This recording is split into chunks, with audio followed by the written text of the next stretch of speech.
trained beautifully. Patty, can you give one single clap right in front of your face? Yes. All right. Now you can tell me your name. My name is Patty Fuentes. And could you spell Fuentes? F- Actually, spell Patty too. Sure. Pattie, and it's F as in Frank, Uentes, Patty Fuentes. So where should we start with Patty? Just I think speaking to that piece of, why you wanted to take the kids to Rainbows to start with, and whether, how you saw that it helped. Okay. Just anything, like I said, anything you mentioned from the Okay. events that really stuck with you. Okay. You know what? I'm going to change the audio because the fan is really. I know, I turned it off and it's still on. Okay. I don't know why. That's okay because her mic sounds great. We're just going to switch it up. Switch it up. And then people won't get cold. We can all deal with a little discomfort, I feel like. Yeah, I mean, I can still hear the fan, but it's a lot better. I'll just rip the whole thing off the wall. The whole panel just came up. Hammers and thermostats. Just tell me when to begin. Okay, Okay. so tell us what happens here at Rainbows. Well, I will tell you that Rainbows gives children and families a place to be safe and let their guard down and to share some of their fears and have some of their questions answered with support. So I brought my children, David and Ellie, to Rainbows during a difficult time in my life. I was going through a divorce, and they had so many questions, and they were unsure about where do we go from here, and we're moving, and we're changing schools. And I was also going through, or my children were, a deployment. Their dad was going overseas to Bosnia. So they were given a double whammy. And I heard about Rainbows through Father Medlaz, through Father Pat Brennan, and they shared a little insight of what Rainbows does for families. So I went to a meeting at Holy Family Parish in Inverness, and I felt a sense of relief, and so did my children, where they could get their questions answered, meet other children like them going through a difficult time, but also being able to make new friends and having the assurance that they know there's a place for them to go to get their questions answered. So I felt it was instrumental in their development as young children, and I also felt that it gave me a sense of relief and also pride that I could go through something so difficult, but walk with them with the support given to both children and parents. So whether your children are going through a divorce, a death, an illness, a deployment, Rainbows provides a safe environment for them to have some of their questions answered and for them to share some of their greatest fears. And I felt that going through the program with my children really helped them develop to the young adults they are today with a solid footing and grounding that no question is too difficult to ask or to have an answer. Wow, did you practice that at home? No, not at all. No. How did you present this to your children? I shared with them that I understood that when we're going through a divorce, it's just not mom going through a divorce, it's the children as well. And I said I heard through Father Pat, which they knew through church, and through a friend of mine, Sharon, that we were going to go to a meeting where they're going to meet other children going through similar experiences in their life. And they were open to it. You know, I think when they actually got there, they were like, what are we doing and where are we going and why again? But once it started and they felt welcome and it was a relaxed environment, they felt that they could be more authentic and make friends, ask questions, and be true to who they were at the ages of 8 and 10. And what was the first thing they told you about the experience? That they met someone going through the exact same thing they were going, and they thought they were the only ones. Do you want to talk about the just that group dynamic of how it is for kids to process in a group? I think Let's wait for that. we'll wait for the train. I think knowing that boys develop differently than girls, their processes are completely different.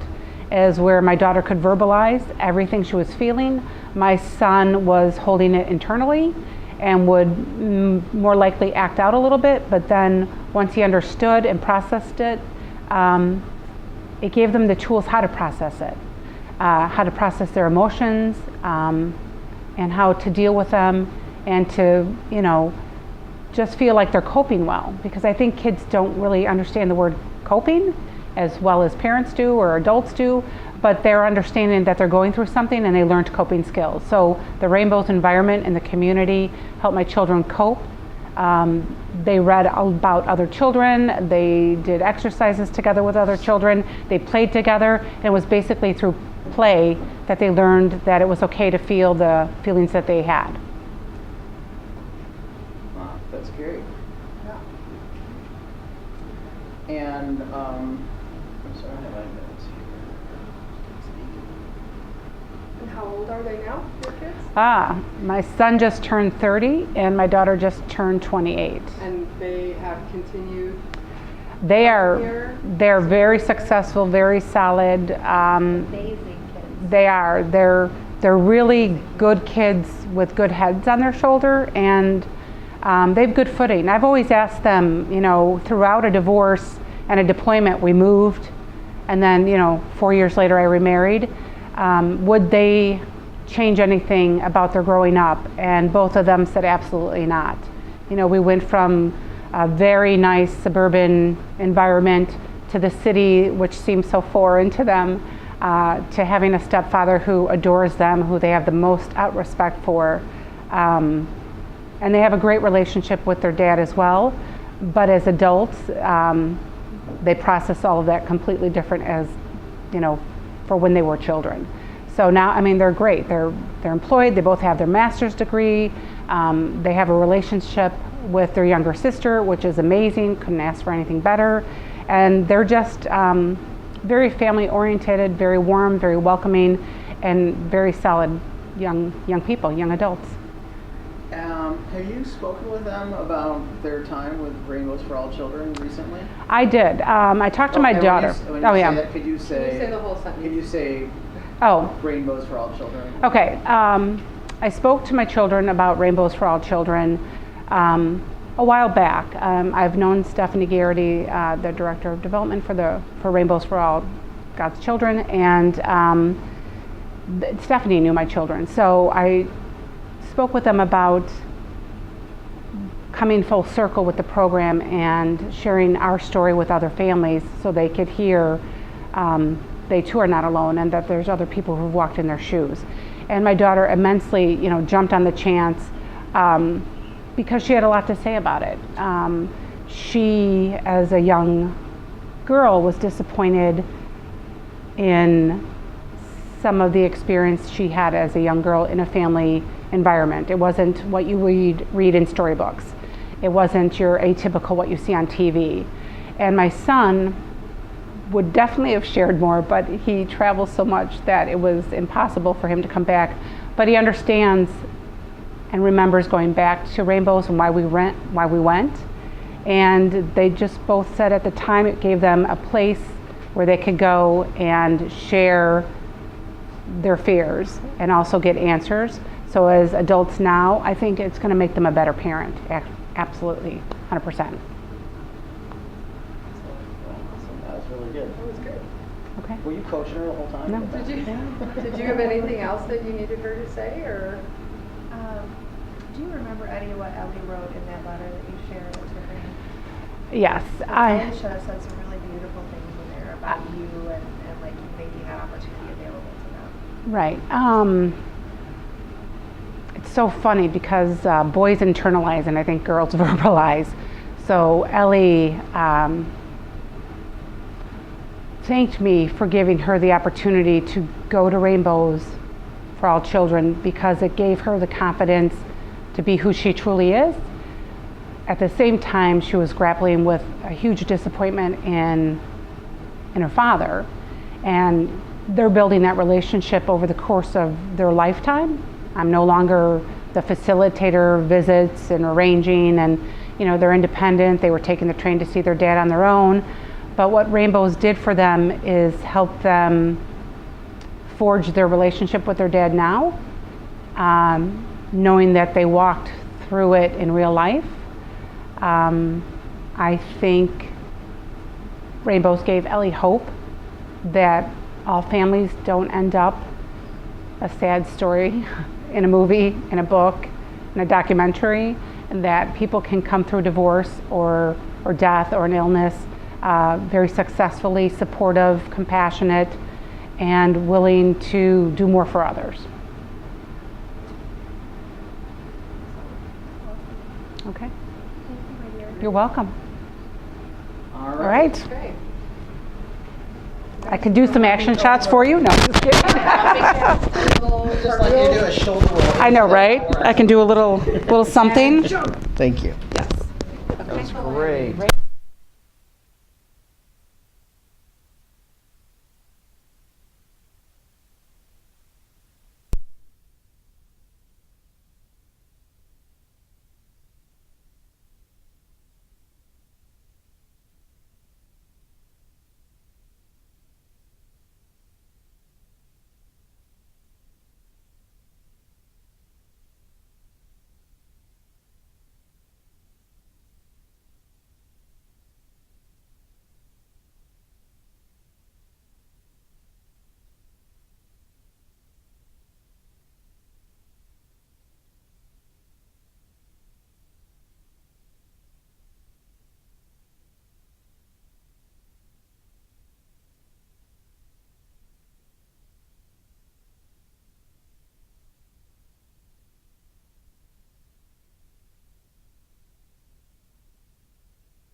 Look at the woman on her phone. Right? And are you rolling? I'm rolling. Zach, can you give one single clap right in front of your face? Great. Okay. And Zach, what is your name and how do you spell it? My name is Zach Hamilton Cotter, and I spell it ZACHHAMILTON-COTTER. Excellent. And what did you have for breakfast? I had a hard-boiled egg and some yogurt. Oh. So healthy. So, And a donut. And a ton. There you go. Thank you. So what do you do around here? So I'm the director of operations, and I help manage the company's financials, as well as our inventory and shipping, and responding to any facilitator requests as needed. Excellent. So Zach, you've been here technically almost 3 years, right? 3 years? Correct. Yeah, almost 3 years. Mhm. So why are you still here? And I know I- it's just not a pleasure working in your job. Although that is really awesome. It is. It is. It's a great company atmosphere. Everyone's very supportive of each other, and we're all in this together of helping continue this mission, which is so important, of making sure that every child is heard and feels the support they need. Do you want me to go and elaborate? That was That really was like good. the perfect That was a sound good bite sound right bite. there. Totally. Yeah. Are there any like interactions with facilitators that like come to mind when you think of some of the most powerful examples of why Rainbow is so important? There are a number of examples that come to mind actually. Just with the way we interact with our sites, how understanding we are of the different situations some schools are in. Cost is always a big something that might determine whether a school can run our program, and when we lean into what they're telling us of how they can afford the program, and we can offer them discounts so they can continue running the program, that is a huge factor for some schools. Also, more recently, the online training that we developed a couple of years ago, so many facilitators have praised how much better the quality of the materials that they go through, and just the content overall has vastly helped them out running their groups.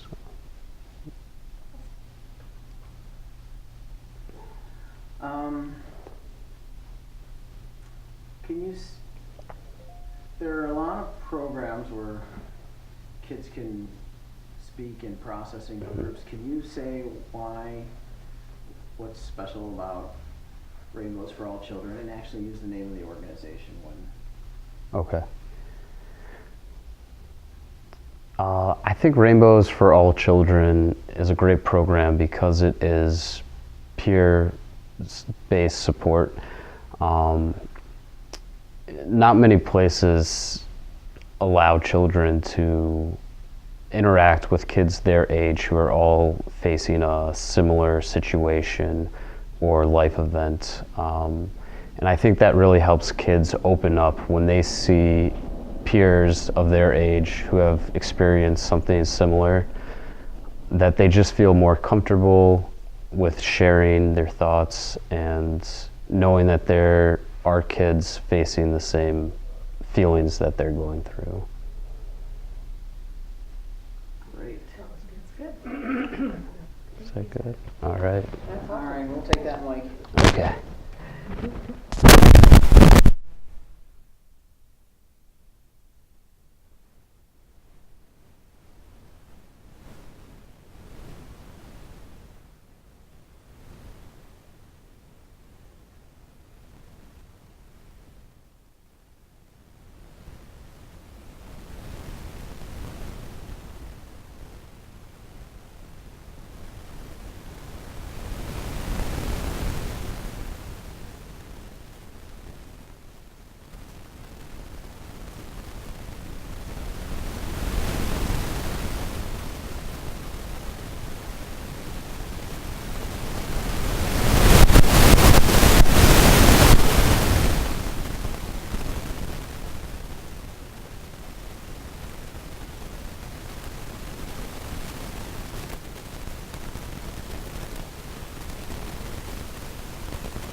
Okay, can you do that clap one more time? Sure.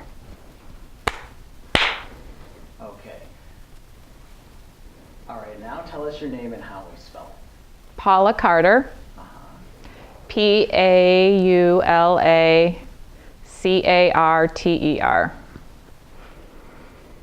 And did you have a boiled egg today?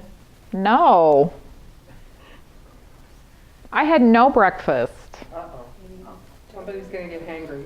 I know. All right, and I had some notes for Paula. The world would end if Paula wasn't here. She got everything. So how do you keep everything going? But if all of us fell off the earth tomorrow, Paula would just keep rainbows going. I think it's my retail background with the customer is always right and building relationships with people that help with relating to our families and caregivers that call. And how would you characterize the calls that you answer? What's the typical call that you get? A typical call is probably 50% of them are from our facilitators and about 50% of them are from families or caregivers looking for groups.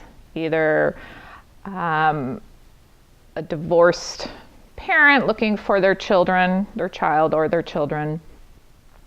And a lot of times in cases where there may be a death in the family, a lot of times it's another member of the family that's calling or a close family friend.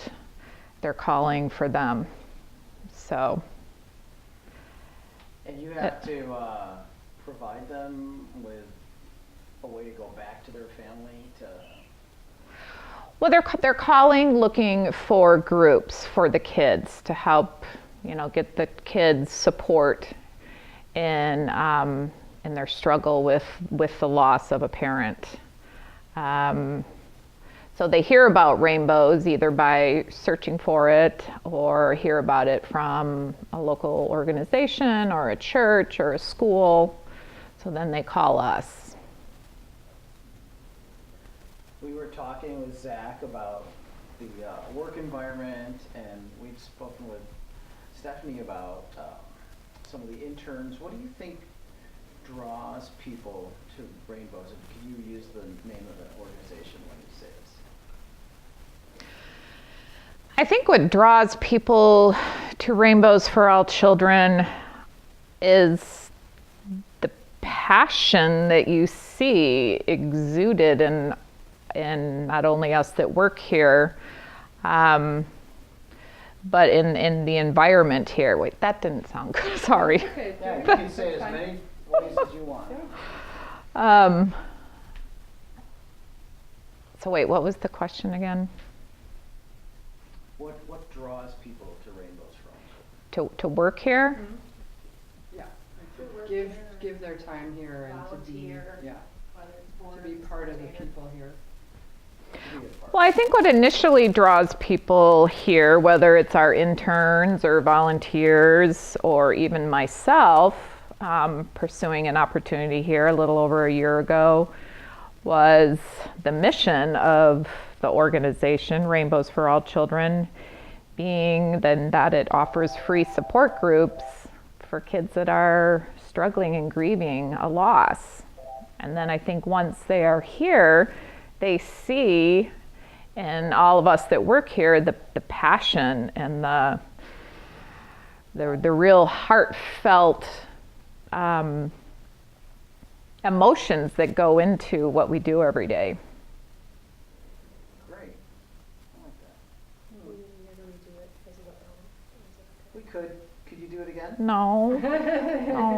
No.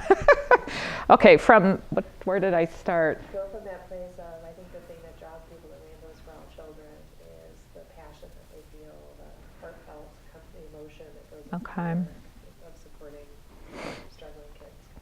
I think what initially draws people here to Rainbows for All Children, whether it be volunteers or interns or people coming to work for the organization like myself, first and foremost is the mission, and that is that Rainbows is here to offer free support groups for children that are grieving and suffering a loss in their family.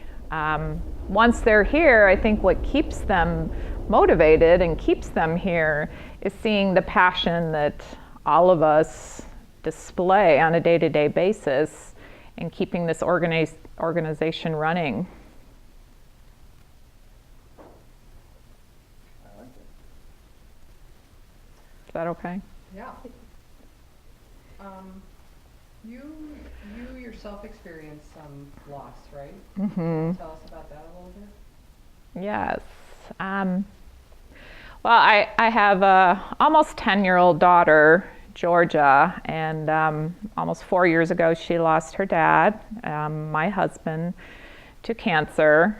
And at that time I found it very hard to find support for her. I didn't think she was in a place that needed real intense one-on-one support, but just like this is, a peer support group would have been great. But they didn't have a group in Evanston at the time.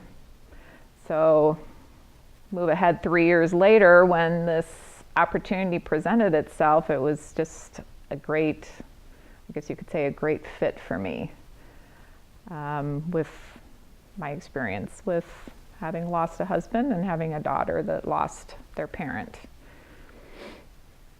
And it's Georgia.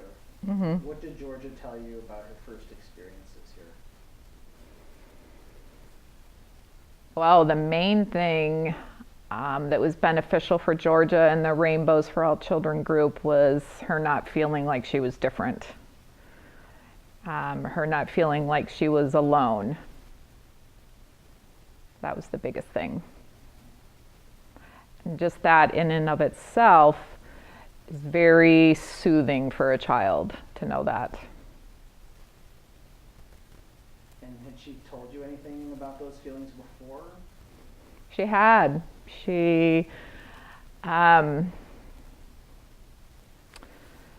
The main thing was feeling like she was different. She was sick of being different, sick of being the one that didn't have a dad. And those are some of the things that would make her cry, that would make her feel really sad. I mean, other than the fact that actually missing her dad. And what do you think she's learned?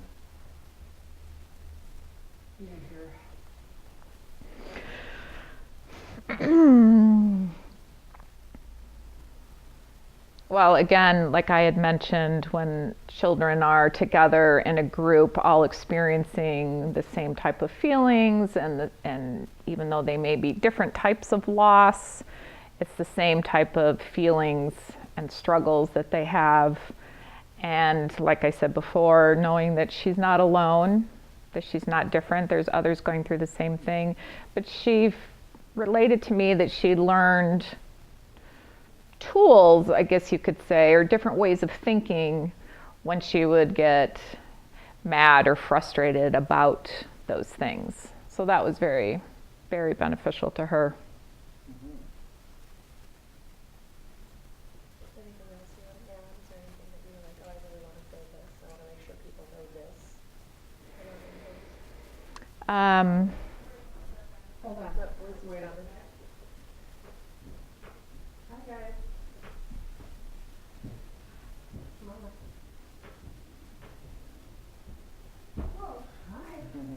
Hi, Lucy. Hi there. Hi. Hi, Mary. Hi. And we got a new baby too. Hi, Lucy. You're back.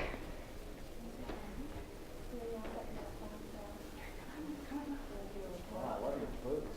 Yeah. Were those boots fit you? Pretty orange coat too. No, I think that's I mean, if I think of something else, could we always? Jump back. Yeah. Yeah, Okay. I think that's good. All right, we can wrap it up. Yep. All right.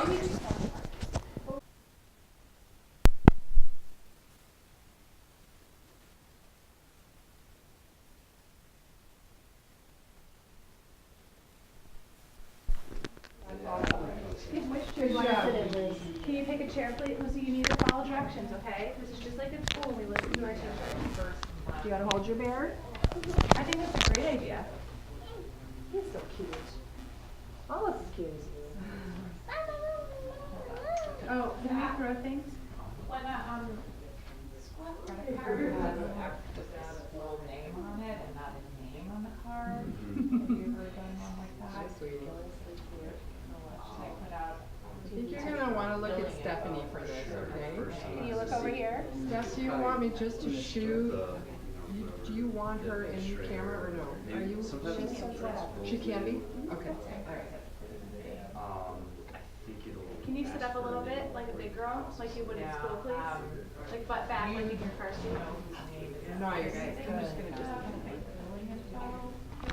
of what's this situation? He's putting a little microphone there so we can hear you talk, okay? Remember, look at Mama. You talk clear and say your words so we can understand you, okay? Okay. Don't touch it. It's just there to help you. I love you so much.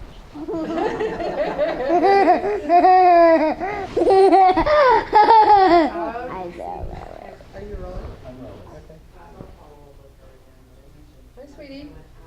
What's your name? Lucy. Lucy. How old are you? 3. Where are you right now? Do you know where you are? There. What's the name of the place? Rainbows. Rainbows. Why are you here today, Lucy? Well, because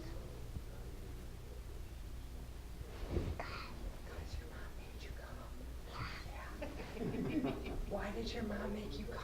because I love rainbows. You love rainbows? I love real rainbows, but not rainbow place. That's why I love this place. You're so funny. Do you want to do your, can you say your lines that you practice?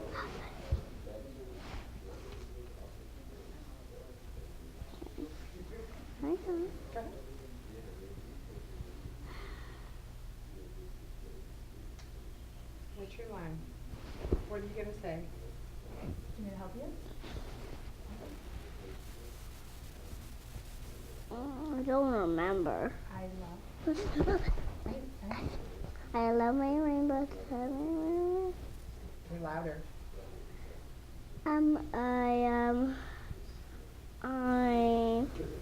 I named her Bella, and when I feel sad, I hug her when I feel better. Oh, that's very nice. Is that your bear? Yeah. Can you say the first part again? Okay, what is it? Okay. I love my rainbow teddy bear. I named her Bella. When I feel upset, I hug her, and then I feel better. Did you get that? Yeah. Can you, can we have one more without them talking? I'm sorry. So those guys were talking, so you have to say it again. Can you say it again? You can totally. You're so good at this. Say it again for me, would you? Go Can you ahead. do it while you're holding your bear? Give them a little hug so you know. Yeah, there you go. I love my rainbow teddy bear, and I named her Bella. When I feel sad, I hug her, and I feel better. Can you do it a little slower? You can do it. You're doing it so good. I Well, love show us your bear. Like Who's that? Lucy, just like regular show. You don't need to go like crazy. All right, Charlie, you're gonna roll that. So who's the bear? Mm-mm. What's the bear's name? Mm-mm. Lucy, Don't know. if you want a donut man, you speak like I know you can speak. Do it. Okay.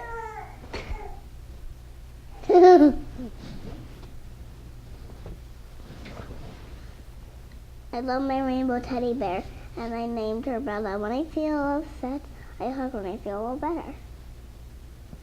Lucy, that was like a 10-star. That was So perfect. good. That Perfect. was so amazingly good. Perfect. Are you ready to go pick out your donut? Stage mom had to leave for a second. Can you show me around the corner? What is this corner? What is this? Where are all the books? What are the books that you see there? Huh? What's that chicken thing in the, what is that? Use a big girl voice so we can understand you, because you have to tell It's everyone. a turkey. It's a turkey. What's that there for? I don't know. What else? Markers. What are those for? Coloring. Where do you color? Paper. Okay, where's the paper?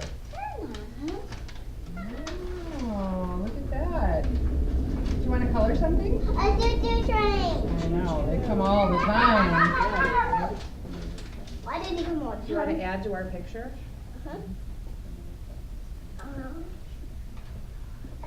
Mommy, can you use markers? Sure, we don't use markers. Oh, tiny girl. I'll be right there.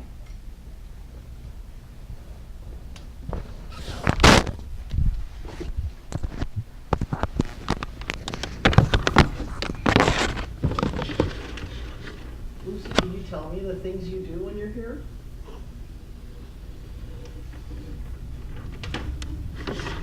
You draw a lot when you're here? Mm-hmm. What else do you do? I don't know. Why don't you tell them things you do at school, Luz?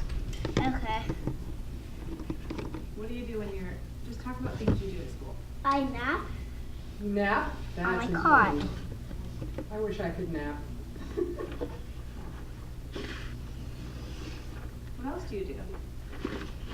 I sang with Miss Amelia. You sing? Uh-huh. What do you sing? I just don't know. I don't know. Do you have a favorite song? Hurry, hurry, down the fire, sucker. Hurry, down the fire. Very good. That's very good.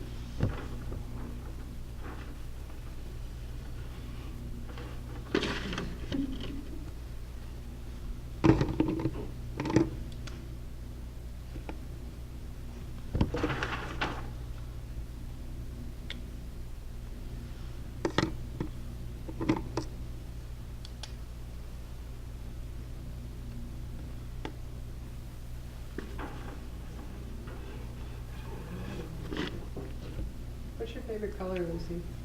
Orange, but you don't have orange. You don't have orange, No. but your coat's orange. I saw that. Very nice. What's your other favorite color? Teal, turquoise, and rainbow.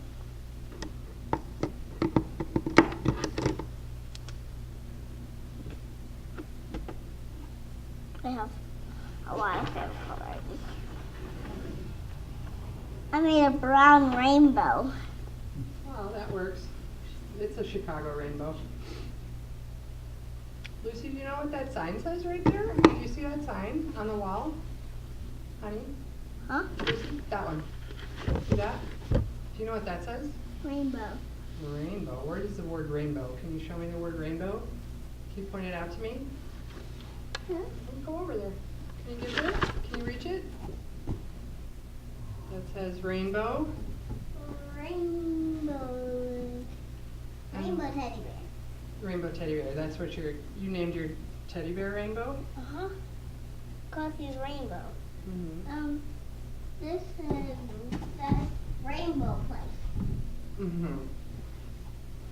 Do you know what the rest of it says? Whenever it rains, look for the rainbow. Do you know what that means? No. No? It's very deep. Have you ever seen a rainbow after it rained? No. I didn't. Well, I want some new paper to do this. You want to do that? Paper? Let's see what we can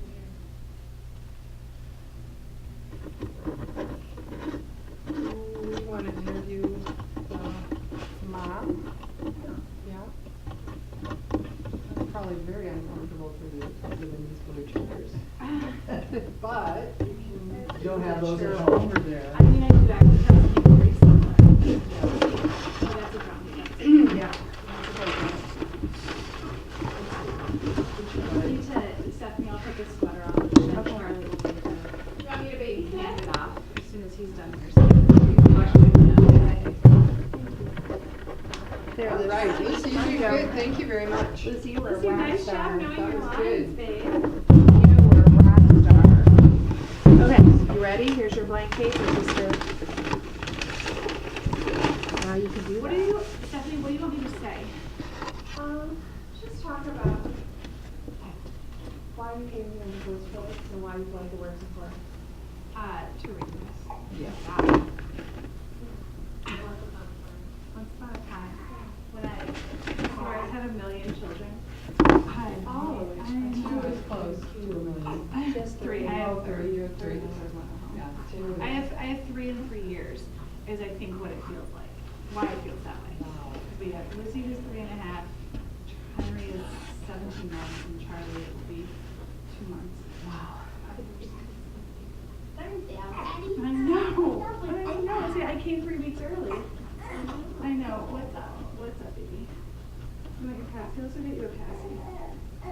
Let's go get a passy. Let me try to get a coffee for you.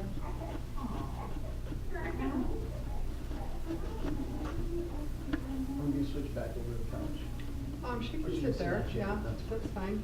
And then they can keep close together if they need to be. Ta-da! I made a gingerbread man. Good job, Lizzie. It looks like a gingerbread. Did she experience a loss? No. Mary she was at Stephen for, 3 years. And I think the Charlie and Ray had Lucy. That was 100 years before that. Oh, there she was.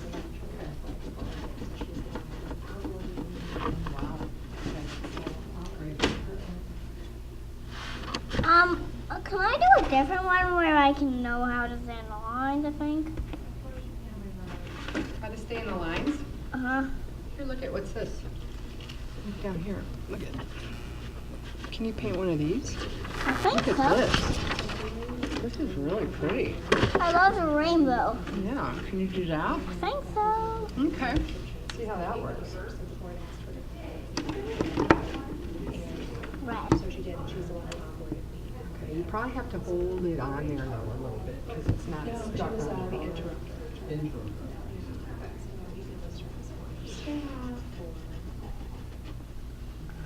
She's probably got a lot of nice things to say. Hey, Lucy. Can I show you something, honey? Hmm? Do you remember that picture over there on that yellow piece of paper? Mm-hmm. Do you know who did that? Do you know who drew that? Hmm. You don't remember? It was you. You drew that for me, and I have it taped up right next to me where I work, and I see it every day. Did you know that, Liz? Mm-hmm. Yeah. Okay, Have a let's seat. see. very Why paint special. the rainbows?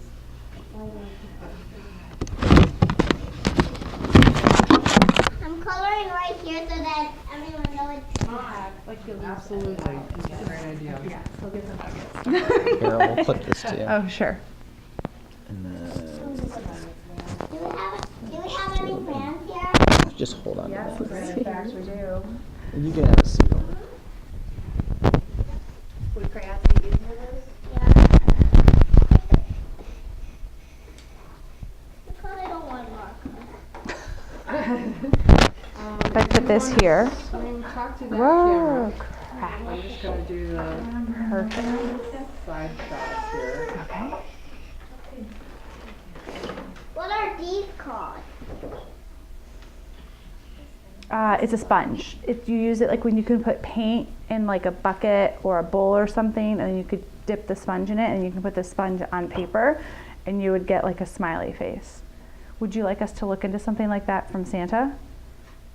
Whoa, Santa's got connections. He knows how to get that done. Mm-hmm. What do you think about that, Luz? Look, Cool, man. I'm gonna do something right now. All right. Well, we're not gonna do paint right now. It's just not in the cards. But I did find you crayons. You willing? So you have crayons. Okay. Me too. What would you like? Do you want me to introduce myself? Yes, we'll need your full name and how to spell it.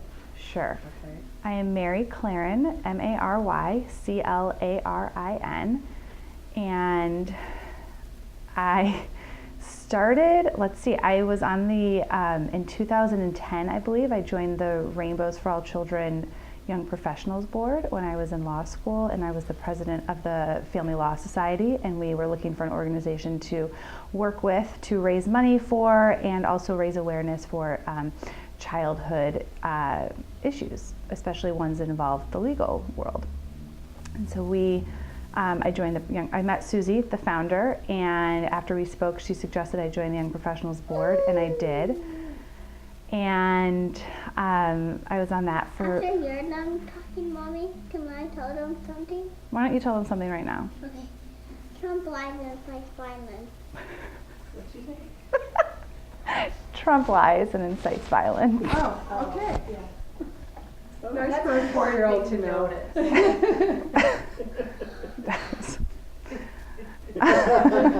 Why? What else, Luce? I don't know. What did we have to do? We went and voted. So, This child lives in Evanston. no, Chicago. Mommy, what is that? That is an eraser. Can you let Mommy talk for a few minutes? Eraser? Yeah. Do you want to go eat a donut? You want to go pick out your Go with donuts? Stephanie and pick out a donut, I okay? want a rainbow donut. Oh, great. I bet they have one. Let's check and see. If we don't, I think we have a private. So then so after a couple of years, I left the Young Professionals Board, and during law school, I came back in contact with one of the executive board members, and there was a job at Rainbows open, and so I came and applied, and I started working here as a director of community outreach. And I did that for almost 2 years. And then I had my first child, Lucy. And so then I stayed home for a year. And then there was an opening at Rainbows for the executive director role. They needed an interim executive director. So I talked to the then board chair and came back as the interim executive director for a year until I had my second child. And that is when I left Rainbows in the professional capacity. Wow. Now I have a third child.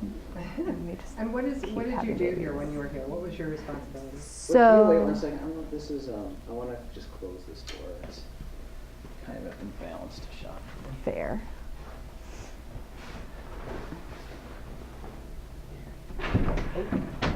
Things hanging on the other side of the door. Oh. You ready? Yeah. All right. So my initial role with Rainbows as the director of community outreach, I worked a lot with our schools and with our sites in general, just to get either to help support our already existing sites or to work with new sites to get them up and running, and just try to expand the reach of Rainbows to help as many grieving children as possible. I also worked with our community partners and our donors to help bring funds into Rainbows and to make our annual, our golf outing, our big annual fundraiser a success. So we had like 4 people that worked here. So I kind of did a little bit of development, a little bit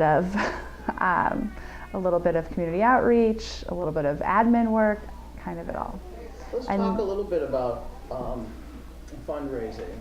So, have you been in a conversation with somebody that suddenly decides, now I want to contribute to this mission? Well, actually, one of my best friends is on our board, Megan Dwyer, and I brought her into Rainbows. She lost her mom when she was 25, but her parents divorced when she was very young.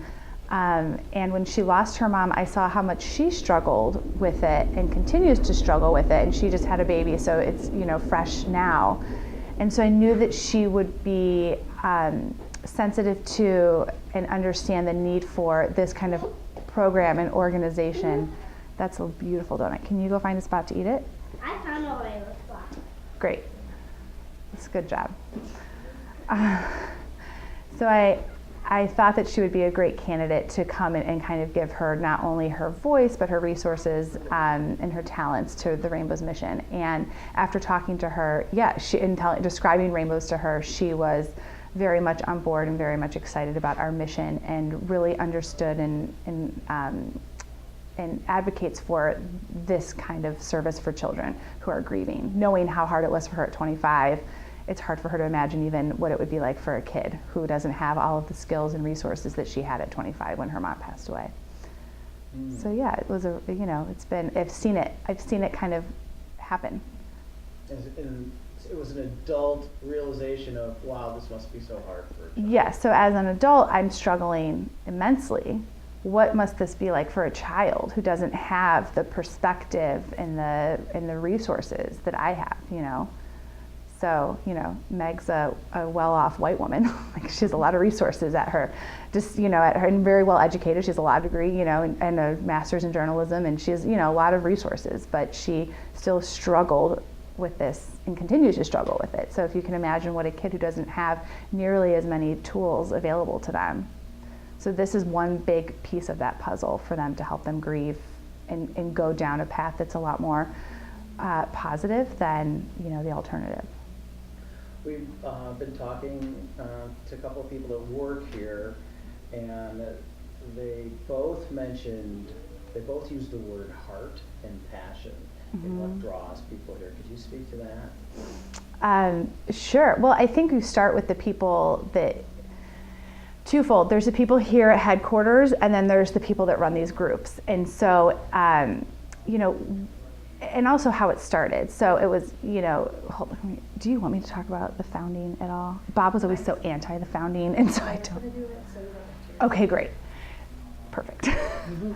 I'm looking for those tipping point moments that, it doesn't have to really be a big explanation as much as it has to be an emotive feeling about, why and how come. And sure. As you know, none of us are doing this to get rich. It's a fair point. What I think so one thing that I guess I will speak to is because the heart of this place are these facilitators who run these programs. And so often these programs are started because of an acute need in a community. So a kid has passed away, or a kid's parent has passed away, or a lot of kids are going through divorce, or for some of our communities, deportation has become a big issue.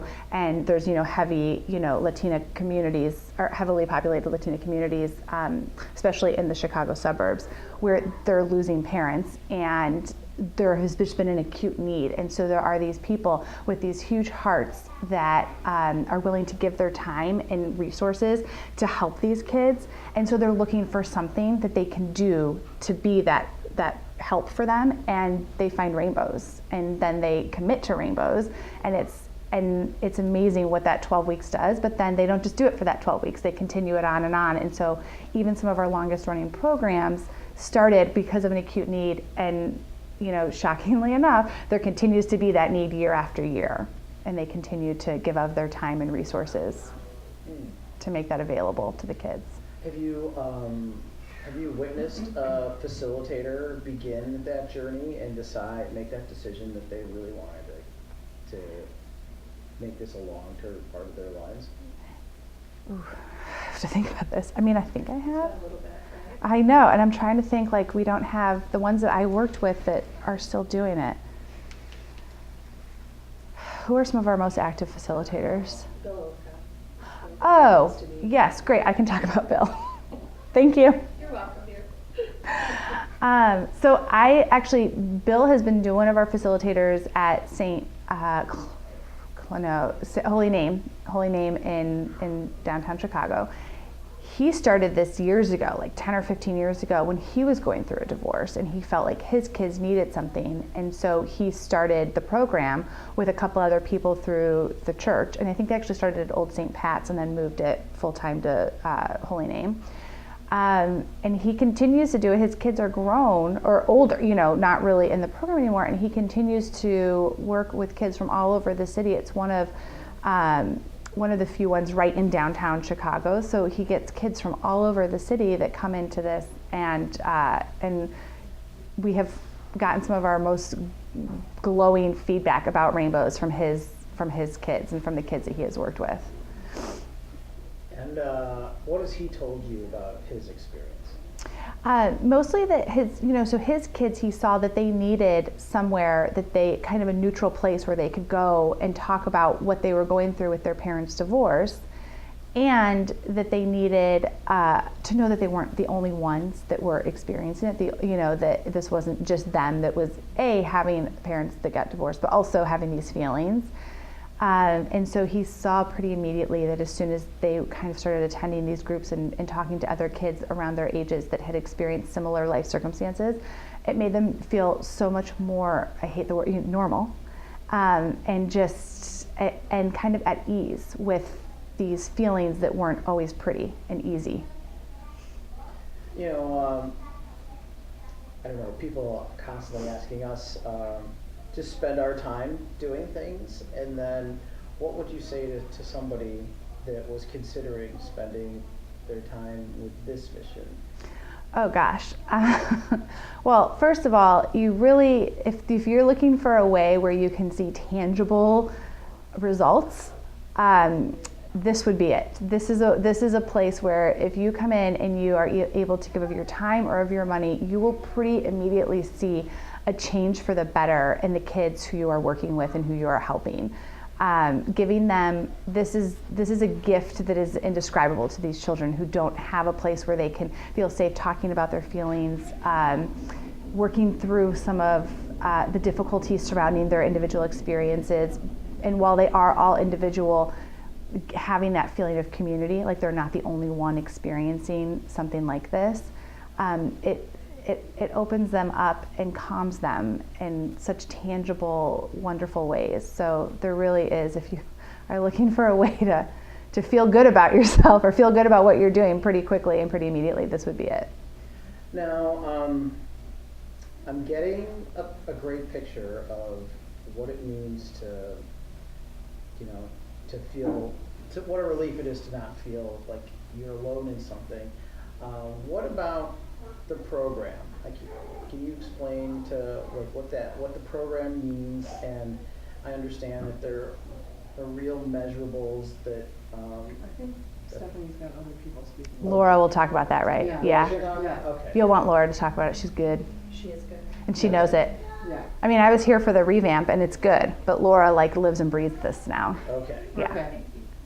I think that's plenty. That's awesome. That's Yeah. great. Thank you so much. Thanks, guys. Thank you. Sorry, I was not prepared to talk, so I hope that you can find some tidbits. I don't know why I didn't think of it either. I walked in and was like, Oh, I'm Mike. You're attached. Luckily, I showered today, you guys. Like, full on showered and washed my hair. you didn't shower. Have you ever walked in and like, Yeah, no, we're not. That's not going on camera. What is it about rainbows and people not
No, I know I look like a slob. That's what I said. All of a sudden I was like, oh my gosh, and I'm not going to have any time to run home. All of popcorn dry, some of paper. Listen, My shot looks nice. it's as good as That's it all that gets, matters. family. There you go. Okay. Can you hear? I can Are you hear. rolling? I'm rolling. Okay, go Liz, ahead. you want to take those back to Bonnie and be super quiet? There's a hair on your, there you go. Yep, great. Can you do one single clap right in front of your face? For you. And you could just look at Steph. Okay, and you're going to ask me questions? We'll all sort of ask questions based on where we're headed. Okay. So you want to say your name first and last, and then spell it? I'm sorry, say my name first and last and then spell it. Yep, yes, please. Okay, Elizabeth Long, Elizabethlong. Trick question. Right? We're just Don't trip me softening up. We're just softening you up for the really hard ones. Quiet down the back row there. Kirsten knows how to make people. Oh, yeah. Cry? No, yeah, that Oh. and how to be quiet. Yes. Yeah, be quiet. Is this Elizabeth Long from New Trier? No, it's not. Okay. She already dispelled that myth. Funny is that? People are going to think that though. Are you the Yeah. same as Elizabeth I should just say, Long? yeah, I should find out about her and be like, yes, I am. Probably want to find That's out who I am. before you would Yeah. her, because you never can tell. Yeah. So, Elizabeth, how old were you when you went through Rainbows? I was 7.5. Can you say a complete sentence, please? Yeah. Because Yeah. we're not gonna have the interview question. Oh, so just, I was got it. back when I went through Rainbows the first time. That's And fine. maybe speak to why you came to Rainbows. Got it. Okay, hang on. Okay. So I was 7.5 years old when I came to Rainbows, and my parents put myself and my 4 siblings in the Rainbows program through church because we had lost our 16-year-old brother.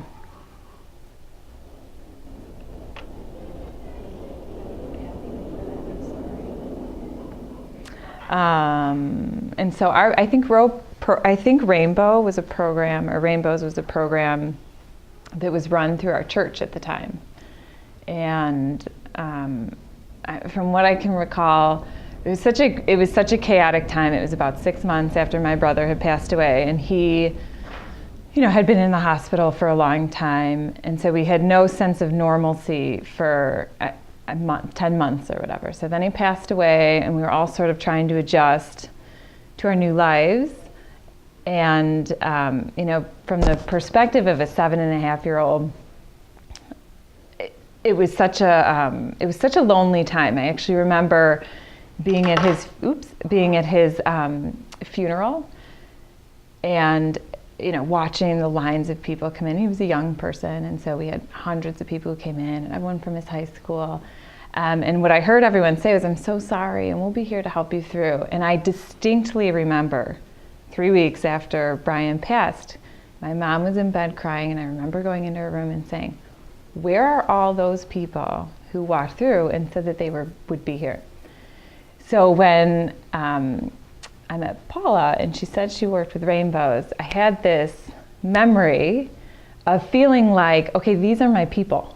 Isn't that funny? I felt so alone, and I remember going into Rainbows and thinking, okay, this is it. This is my community. Even as an 8-year-old, knowing I had what's the word? Just connection. I had connection. And I remember thinking, oh my gosh, there are other people, other kids who have had loss. And I remember my friend Katie, who was in there, she'd lost her mom. Jimmy lost his father. But it was interesting because I could even see my connection to them in the grieving process, which we learned about there. And then even though we had lost different people in our lives, it was very similar, what we were going through. Do you remember what it was like to talk to those new friends of yours? Oh, I just felt connection. I felt community. I think I had felt really alone. And I know my family was doing the very best they could, but we were all, I think, struggling to reconnect. And what I liked too is it wasn't serious. It wasn't like my parents had lined us up for therapy. And that was pretty intense. And I know they tried to make it a kid's version, but it didn't feel natural to me. You know, it felt more natural to go in and be with other kids who were struggling with the same thing that I was struggling with, and really be able to see the similarities and also have fun. Like, I remember when I was talking to my mom today saying I was coming here, she's like, well, what do you remember about it? I'm like, one, I remember connection. I remember coloring. I remember doing like normal kid things, and it's sort of a safe space and with people who I knew who were sad like me, and we were just trying to navigate it together. Does that make sense? That's kind of what I remember from my experience with rainbows. And what do you think the long-lasting effects are of you going through that experience? Long-lasting effects. I think it's sort of like in anything in life. I think that we're really looking, and I keep saying connection, but I think that that's what we're really looking for in life. No one likes to feel like they're alone, you know, and certainly not when you're going through the trauma of losing someone very special to you that you love. And so I think going through something traumatic like that and finding connection in even the very darkest moments, boy, does that set you up for a life of knowing you can find it in any other time in your life, right? That's kind of what Rainbows gave to me. It's like, okay, I can navigate through this and find others in this super dark moment where I feel very alone. I'm going to be okay, I think. Does that make sense? Yes. That's, I think that's what it showed me. Yeah, that was awesome. That's Everything great. you said was fabulous. Yeah. But I feel like I repeated myself, but it was just connection. And you're friends with Paula. That's are you involved with Rainbow? Oh, Paula? I don't know. It's sort of just meant to be that I was connected with her. It is. I don't know exactly how probably Tinder. I don't know how I met Paula. We connected on Facebook. We do have a mutual friend now, but I don't remember being introduced to Paula through Lisa. I'm not sure how we connected. No, I do remember how we were connected. Elisa, that mutual friend, but it was meant to be. She had connected me with Paula. I had started a business, and she said, oh, you should talk to Paula. I think she would be interested in doing something like this, maybe partnering with you.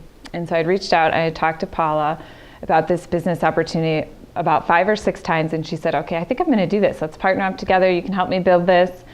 And then Paula went silent, and I didn't hear from her. And by the time we connected, she said they found something in my husband's lungs, and we have to check it out. They think it might be lung cancer. So I met her right before her husband was diagnosed. And then we kind of lost touch for a while, and I became very close with Lisa, and we all kind of forgotten that we had had this introduction and talked. So now it's years later, and we were sort of reintroduced. And when I was talking to her on Facebook, she said, oh, I'm working with Rainbows now. I go, I'm a Rainbows kid. This is perfect. And so I just a small world. Mm-hmm. okay. So where do you live now?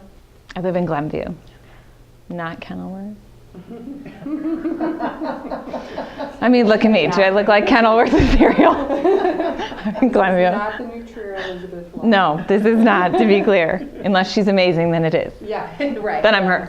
You're totally her. You're gonna overcome. Is there anything, if there was like a parent that you met who had lost a child or a spouse, and they're like, I have these kids, I don't know what to do with them, what would you want them to know about Rainbows? Like, what would you say?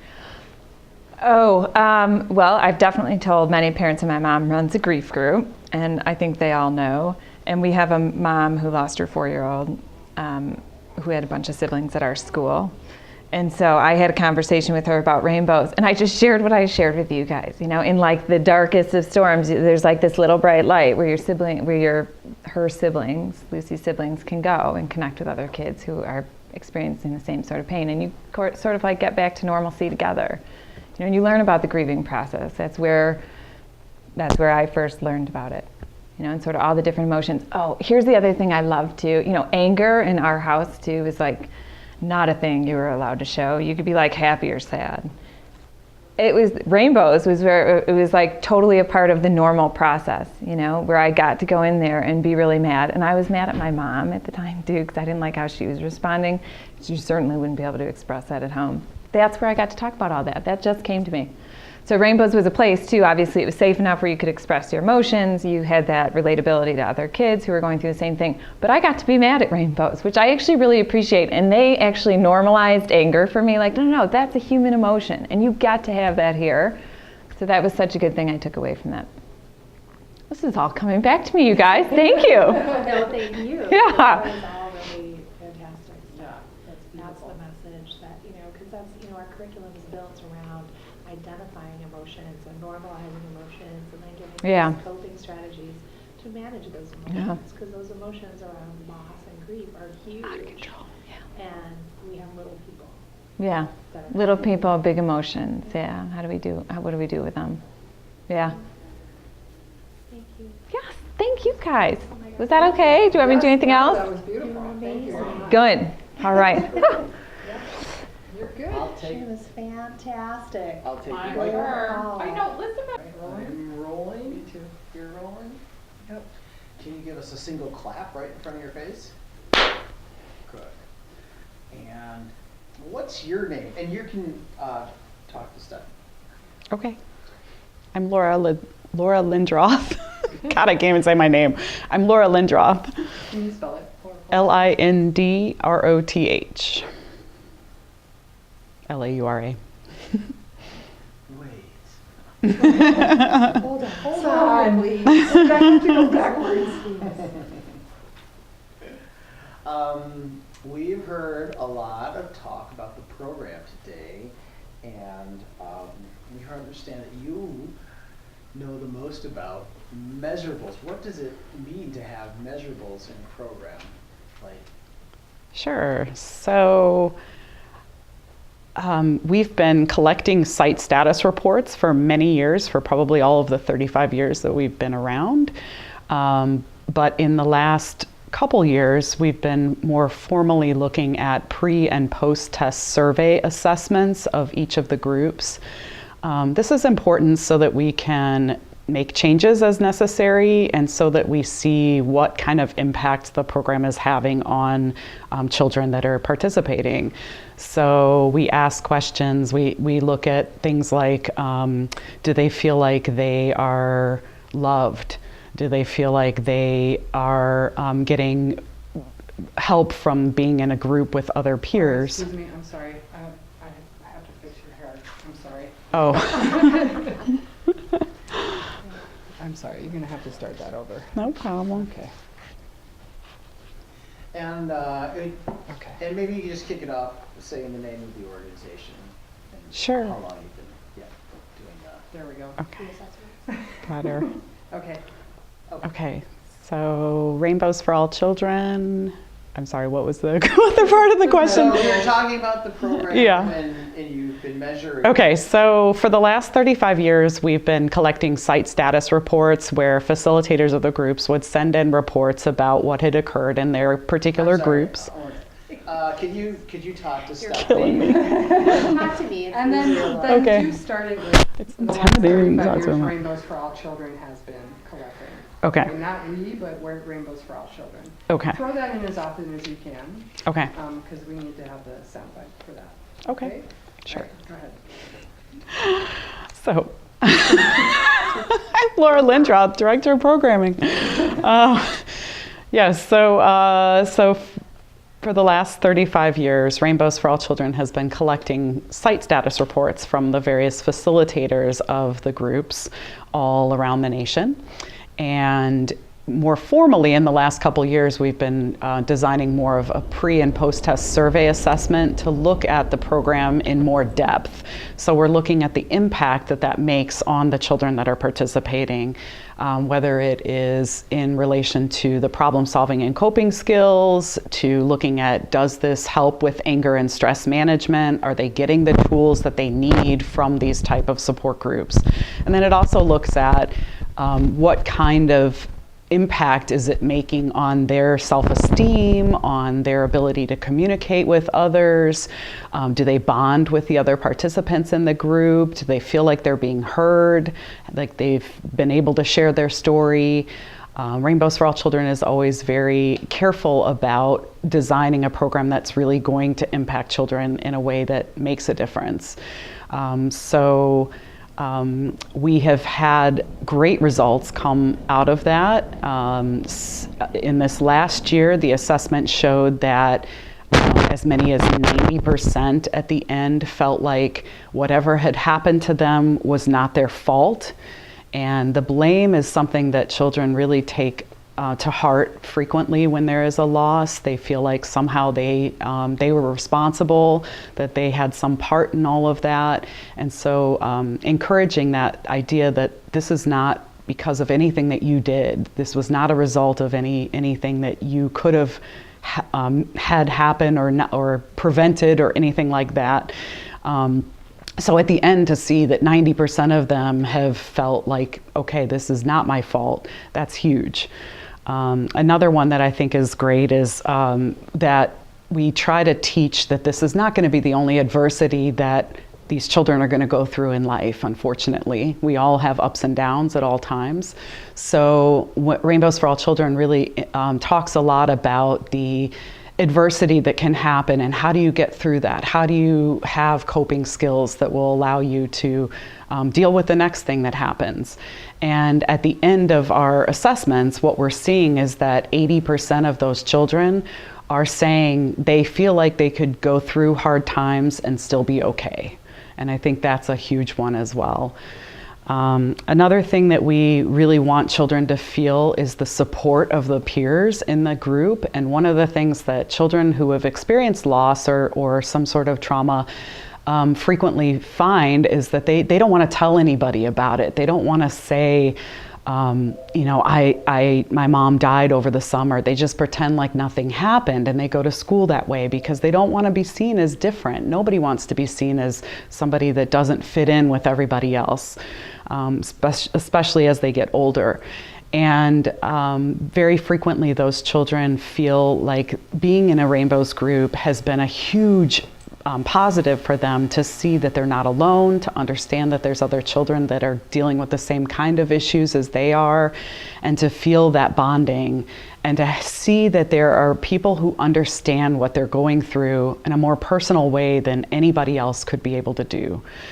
I think that's really what Rainbows for All Children does for these children and why the peer support groups are so fantastic. 92% of the participants in these groups at the end say, I still feel loved. And I think that's really the key. That's great. Wow. Okay. Very good, very good. Take a deep breath. I feel like I was saying, like, stumbling over my words. That was great. Okay. Thank you. The app, sure. Ready? Okay, so we worked with a local nonprofit from Evanston called She Is Code that teaches young girls, and particularly minorities, to learn coding for computer IT programs, as well as to develop websites and things like that, which is so important, particularly for girls to learn. And we partnered with them, and they created a fantastic Rainbows for All Children app. And we're super excited about this app because it allows children that maybe don't have a Rainbows group in their area yet to have a place to go and to seek out some help. And it's not a total solution that's going to help them in all ways, but it's a little something to get them through those tough times. And one of the main features of the app is what's called mood boosters. So children can go into the app and they plug in their age. So they might say they're 8, and then they choose what they're feeling. So I'm 8 and I'm angry. And what pops out is a little activity that just gives them something that might boost their mood. So maybe that's a, uplifting kind of activity, or writing a letter to somebody, or drawing a picture, or running around the block, or something that's just a little activity that might help them feel less angry. And then they can go through it as many times as they want to. It's designed for ages 5 through 18. And there are a number of different emotions on there that they can plug in, and they can get a number of different activities that might boost their mood. A second feature of the app is the online journal. They can put in journal entries, and they'll be saved for that particular day. And they can share those entries if they'd like with the rest of their Rainbows group if they happen to be in one. If they're not in a Rainbows group, they can also share that.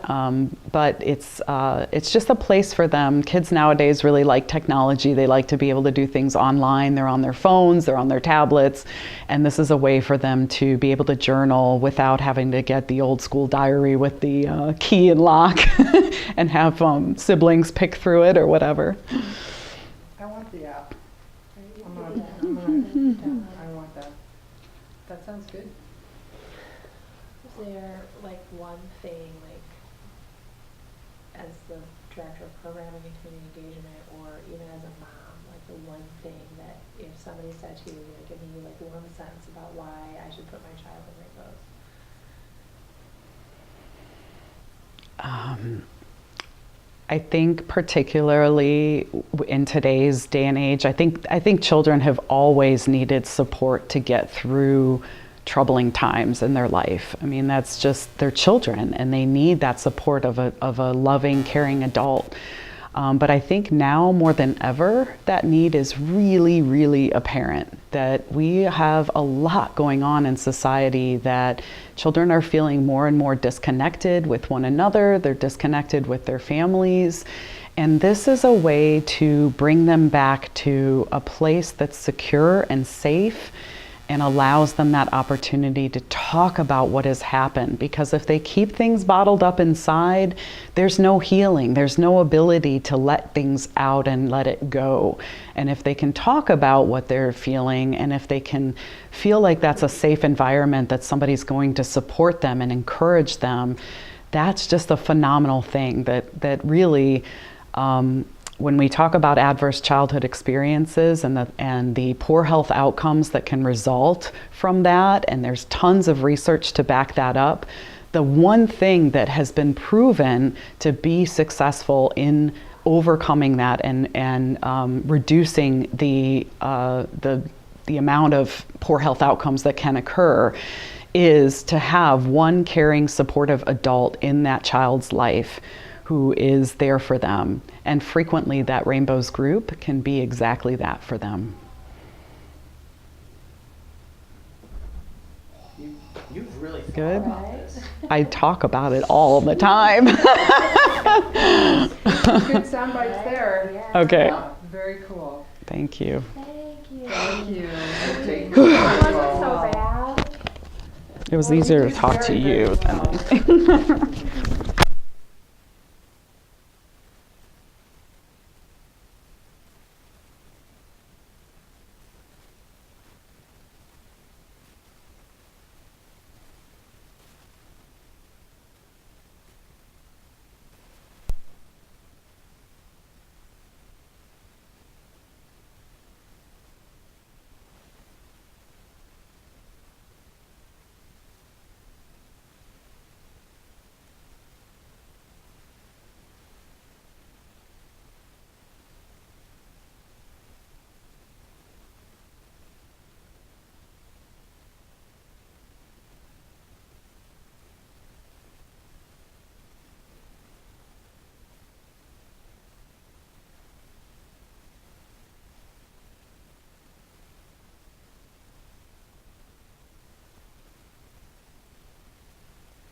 Okay. And can you give us a single clap in front of your face? Beautiful. I can follow simple instructions. Oh, I have a director's chair. Right Yeah, here. right? Look at you all Yeah, comfy. look at you all Right? fancy schmancy sitting down. And how do you spell your name? Stephanie Garrity, Stephanie, Garrity, Garrity.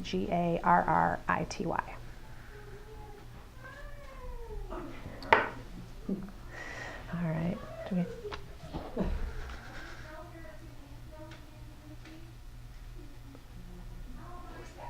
Another little one.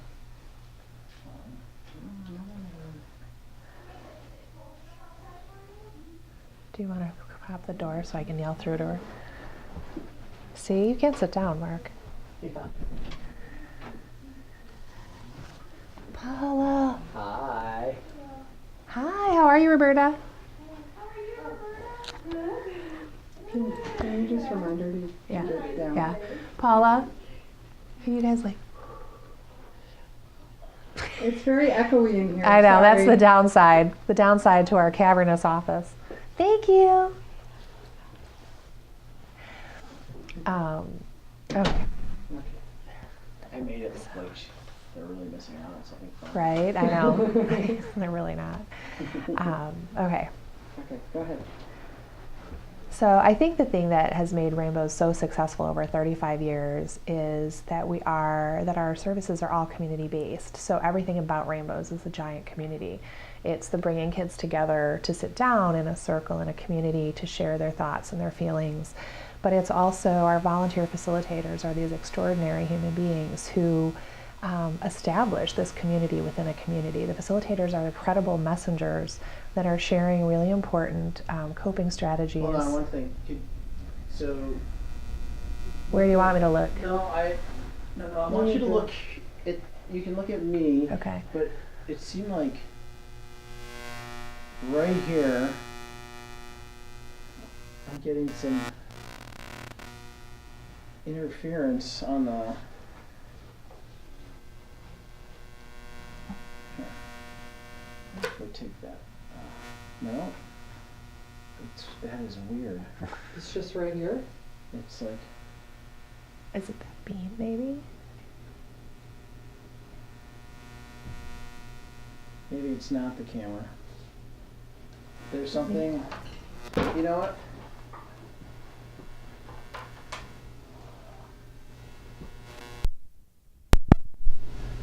I'm telling you guys. Huh. Okay, now it's gone. I just turned it off and on again. That'll do it. That's the magic. trick. Yeah, I think so. Okay, it Okay. sounds good now. Okay, that's okay because I didn't really like what I said anyway, so it's fine. Take two. Take two. Go ahead. So for Rainbows, I think our 35 years of success is really built on being able to create a sense of community. From our littles, our kids who come to us hurting and angry and struggling with these really big issues of loss, being able to have these services available to them free of charge in their own community, delivered by our wonderful volunteer facilitators who are these amazing, credible messengers in their own community is a really big part of the reason why we've been able to be here for 35 years. The program piece aside, our funders are part of our larger community also. They're very invested literally and figuratively in the work that we do.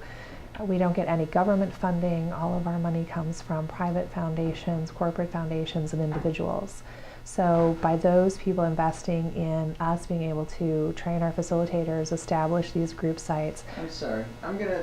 Let's cut. I'm gonna try.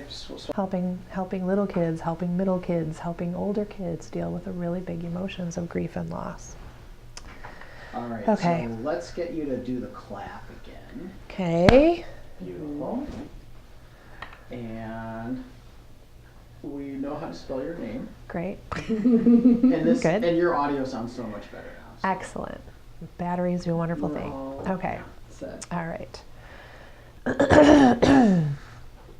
So I think one of the reasons that Rainbows has been successful over 35 years is that piece of building community, whether it's building a community for our kids, a safe community to share their deepest, darkest emotions, or Hold on.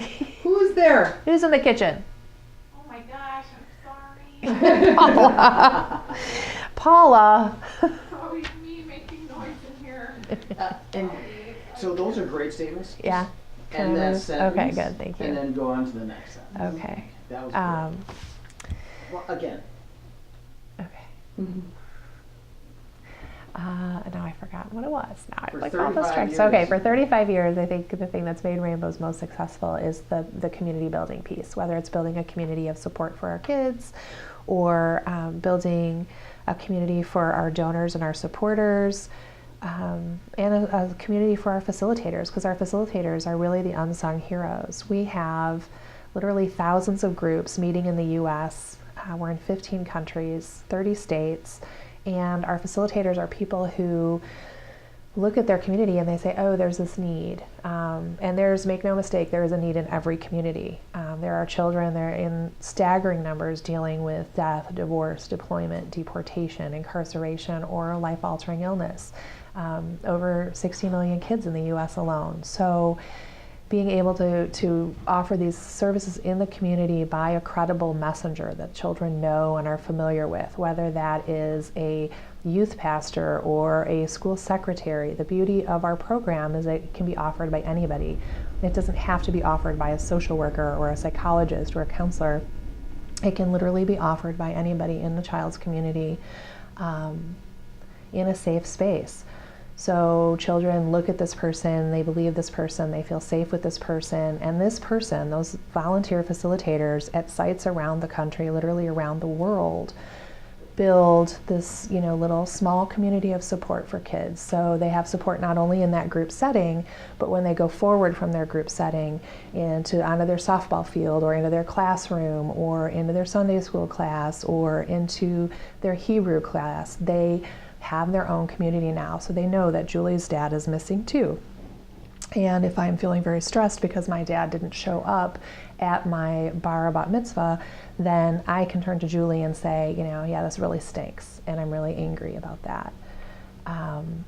So our facilitators really are the ones who create that. We're here to support them and give them the tools to help prepare kids to deal with these bigger losses. When you came over for Coffee Talk, you talked about macro impact of, so many children not having this outlet and what the negative outcomes are. Yeah, so there's tons and tons of research out there about what happens to kids who don't have a place to quote unquote dump their bucket. They internalize everything. We teach our kids when they're little, they're the center of our universe. So, and that's wonderful and right that they become the center of our universe. But what then happens is our children think that everything that happens in the universe is somehow tied to something they did. So everything is their fault. And children internalize that because they don't always have a place to take that. So when they don't have a Rainbows group or they don't have an outlet or they aren't given tools to help manage those emotions or those thoughts, they end up with higher rates of suicide. They drop out of school, gang involvement, higher rates of teen pregnancy, and those are the easily measurable things that happen. The things that aren't so measurable, the lower self-esteem, the inability to establish a long-term healthy relationship, weight issues, all the things that we do to cope with tough things. And so what that leads to is entire communities with less than desirable social, emotional, and physical health outcomes. Okay. That's great. What else? So, Did you mention that it was free? Did you mention that? I don't know if I did think you after we did. said Yeah, that, and it's right at the top of my list Okay, here. let's do that. So when our founder, Susie, started Rainbows 35 years ago, the driving force behind what she wanted to do was to establish groups literally everywhere and make those services free of charge to the children in their own community where they live, learn, and play.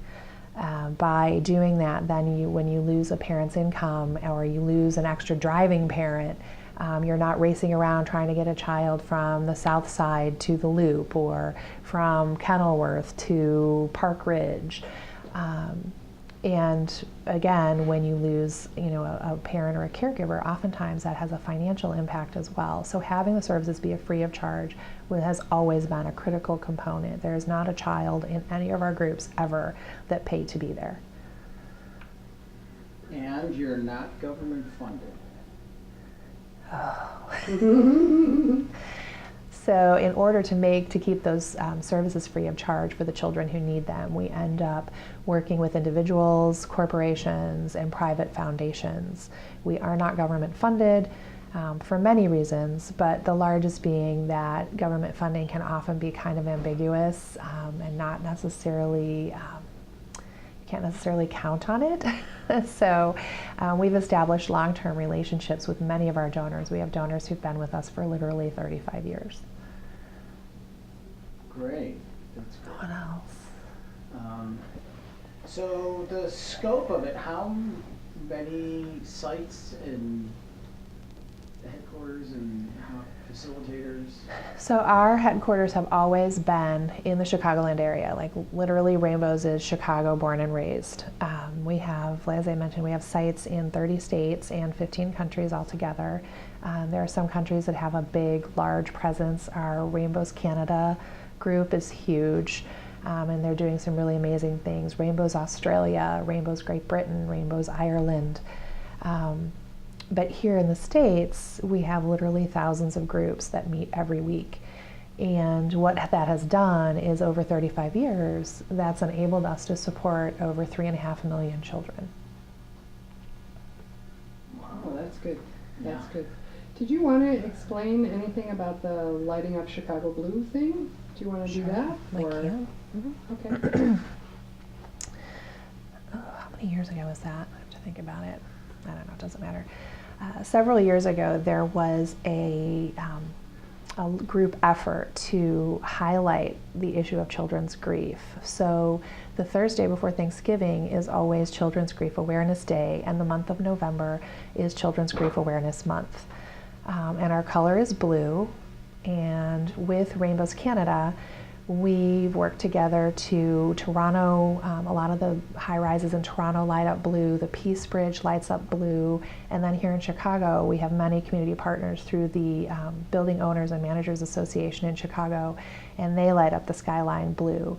Typically it's that week, but always on that day there's a huge view of the skyline that's amazingly blue, and this year it happened to be during the Chicago Bears game. They shot this beautiful panorama of the skyline. It was all this beautiful blue, so it actually worked out perfectly for us. Do we have that? We have, yeah, well, we have a shot of that. You even posted Yeah, something. I did post it. That was very cool. And I think if there's like anything else that I would talk about, it's just that the rainbow itself, obviously the colors of the rainbow lend itself very neatly to different emotions. I tend to think of anger as being red and hope being yellow and sadness being blue. But bigger than that, a rainbow is a result of broken light. And I think of how many of our kids walk around every single day in perfectly wonderful families and perfectly healthy communities, and there's a little piece of them that's broken. And by bringing them to a Rainbows group and letting them work through those really strong emotions helps to mend that piece back together. So while the rainbow is still there, it's a healthier rainbow, it is a stronger rainbow, it's a brighter rainbow, because they had a community that held them up in a moment of deep sadness and really enormous difficulty. What brought you to Rainbows? So my Rainbows journey, actually, I would say started when I was probably 8. My mom was diagnosed with cancer and was going through chemotherapy and all like huge stuff that I had no idea about. In the 70s, you didn't talk about those. I mean, if you said cancer, you whispered cancer. And I remember we had a 4th grade dance. It was a sock hop. And my mom loved to sew. She was an amazing seamstress. And I had like these big high hopes of this big poodle skirt. And it was going to be great. And I was going to have a ponytail, even though I had really short hair. I had a Dorothy Hamill haircut. And my mom was sick and she couldn't do that. And so my dad stepped in and he said, you know, I never liked those girls in poodle skirts anyway. What we're going to do is we're going to roll up your jeans. We're going to get you these little saddleback shoes and it's going to be great. And it was great because my dad made it great. But that was the first time that I realized that my mom wasn't there in a way that other kids' moms were. And then from there, it was followed quickly by their divorce and a lot of stuff that went with that. And you work through that stuff because you don't have a choice. You just move through it. But then once I had my own children, my sister went through a really bad divorce, and one of her twin girls died at 3.5. And watching my sister and her family navigate that was very impactful for me. Not just watching her and her children navigate it, watching my mother navigate being a parent to a daughter who's a parent and losing a child. There's a word when your spouse dies, you're a widow or a widower. When your parents die, you're an orphan, but there is not a word for parents who lose a child because there's nothing powerful enough to explain that loss. There just isn't. It's with you every day, and you see children that your child, you know, the age your child would be, and you wonder, what would my child have been like? What would he or she be doing now? And even, you know, as a sibling, I think that must be really hard. So that's what brought me to this work to begin with. It's what keeps me here, because I know that there's children out there every day dealing with, you know, those losses and more. And many of our children, unfortunately, are dealing with 3 or more of these kinds of losses, which is scary and frightening.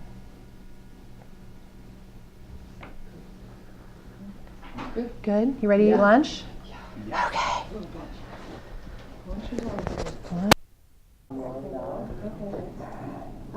want to talk about? Can you give us one clap in front of one single clap in front of your face? You want me to clap in front of my face? Just one. Thank you. Yeah. And then if you could spell your name for us. Spell my name. First and last, or just the last? First and last. Mike, M-I-K-E, Yale, Y-E-H-L.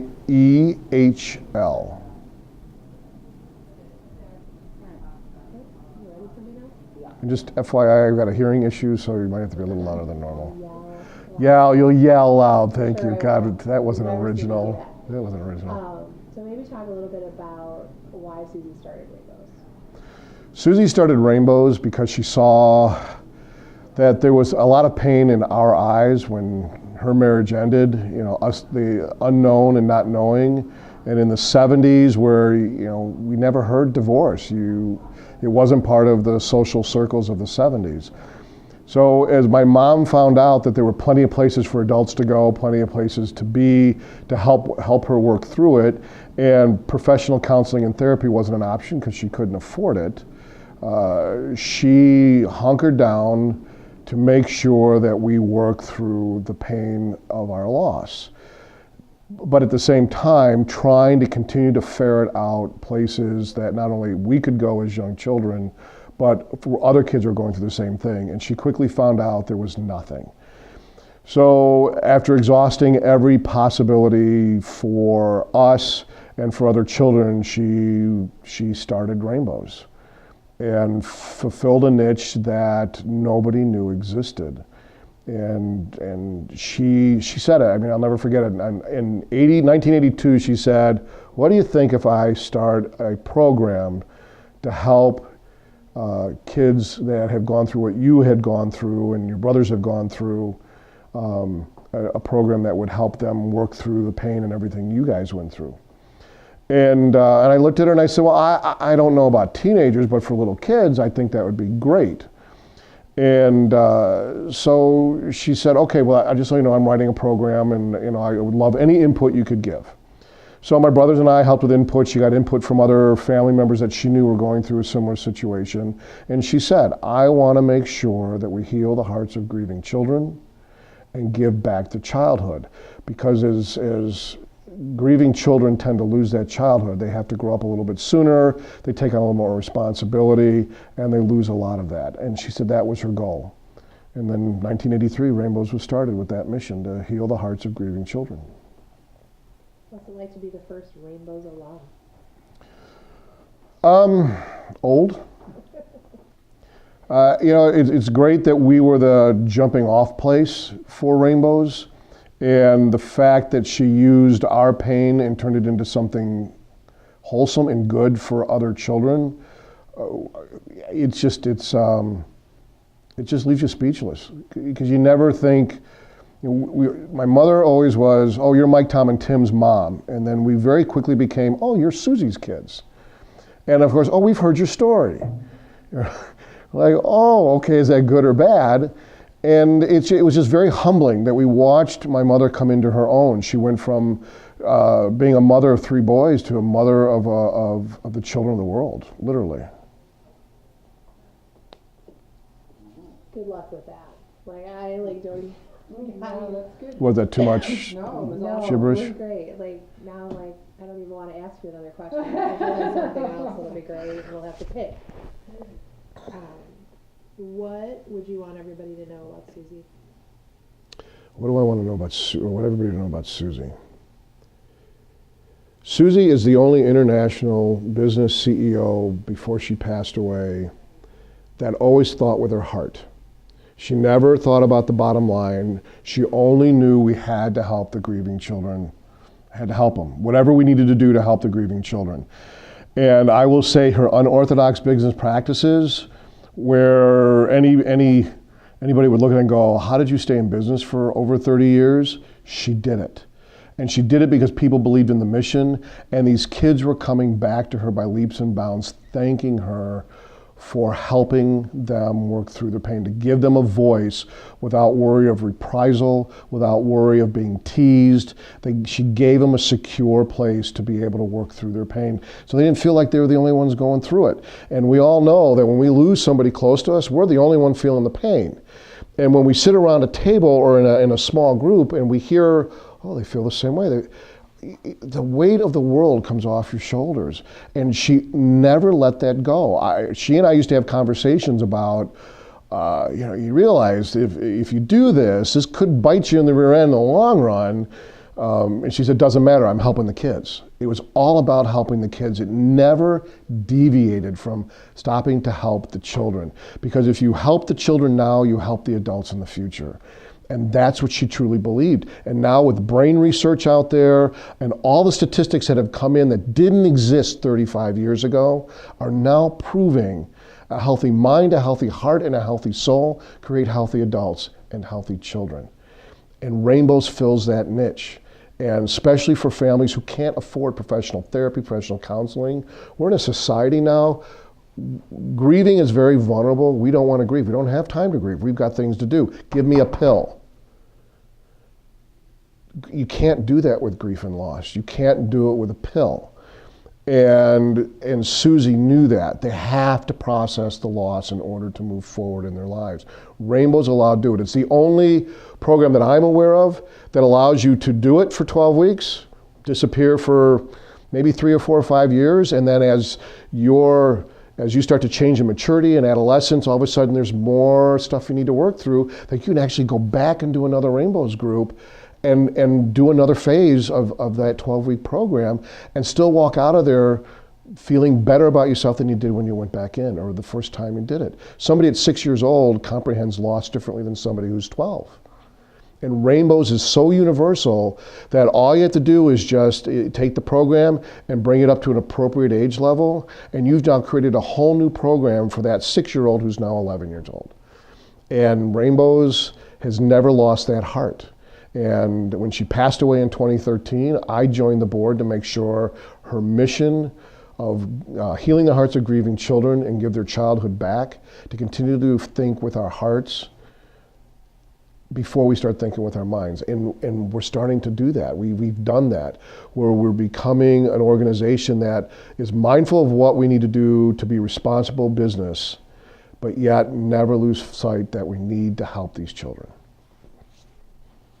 Do you think, having gone gone through the Rainbows program that your mom created, Mhm. do you think that's made you a better parent? Well, so to make sure that we didn't actually do a finished Rainbows program. We were the prototype. We were the prototype. It has not only made me a better parent, then when I became a single parent, my son went through the program, I saw the changes in him. And then when I became a facilitator and a coordinator, and I went out and helped with some of those trainings, and I watched the difference this program made. Now I have peers that said, oh yeah, I went through that.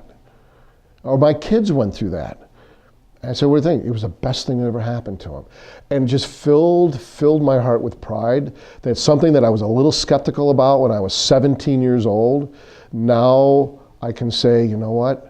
Should have never doubted my mother. I didn't doubt her for a moment when she was parenting us. Well, as teenagers maybe. But realizing everything she did was for the benefit of becoming stable, independent, and giving adults. And Rainbows is allowing that to happen with these kids going through the loss. And now with post 9/11, now with deployment an issue, deportation an issue, incarcerations even is on the increase again. It's very important that these children, we want a healthy society, we have to start with healthy children. And Rainbows provides that avenue and that path to help these kids work through their loss, being supported. And also understanding that parents are also going through the grief process as well. And sometimes they lose sight that their kids are hurting also. And what parent wants to say, my divorce or the death of my spouse is what's hurting my children? Nobody wants that. We didn't sign up for that. When we became parents, we promised to protect our children, educate our children, and until we can't anymore. And when there's a divorce in the family or there's a life-altering emotional trauma in the family, they're not prepared for it, and they don't know how to work with it. So they just pray that they'll be fine. And Rainbows gives them the avenue to allow the adults to continue doing what they need to do while allowing their children to work through their loss.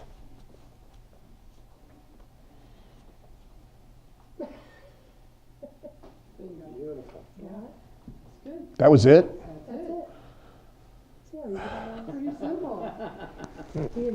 You should see me writing all these notes up thinking, okay, they might ask me about this, they might ask me about that. That's it. I like it. Go Bears. Oh, sorry. Okay.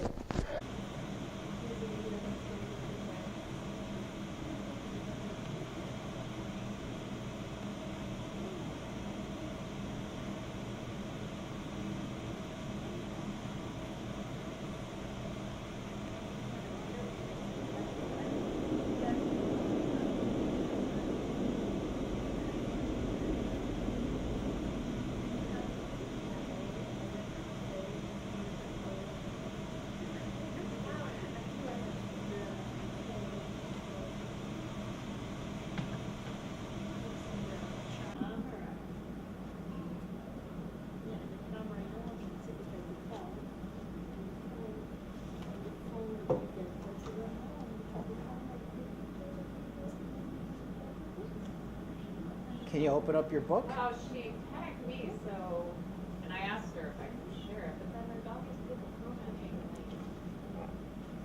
like this girl Julie 300 says, I am a certified Rainbows facilitator. She works at the place just left me in Northrop. Probably there, like, she was right there.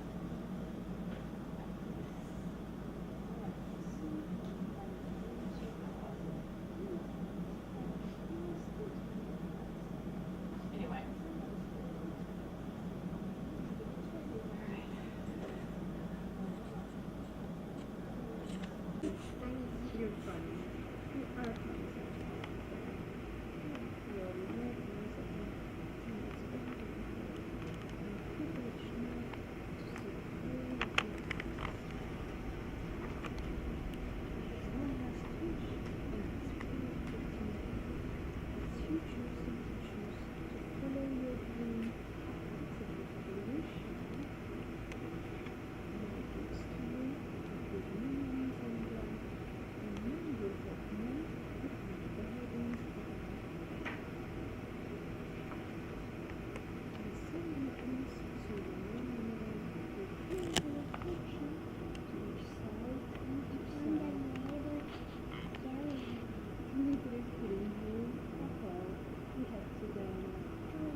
she wrote? Was it the same thing that Stephanie read to us before about what she donated? This woman? Oh no, this is Elizabeth who was here earlier today. Oh, okay. She just did a blurb on Facebook. She tagged me and said, and talked about it, and then mentioned something about donating. And it's just a really nice personal post. And somehow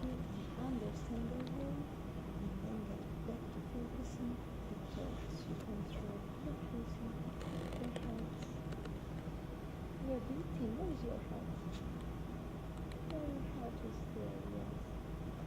Trust your heart as you follow your dreams. It has been directed by the highest optimism. You hold the power and the answers inside. Turn into your heart. all right. Let it go.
So it looks like you are Let me practice right now. sort of thing. Georgia, could you clap once? Just one clap?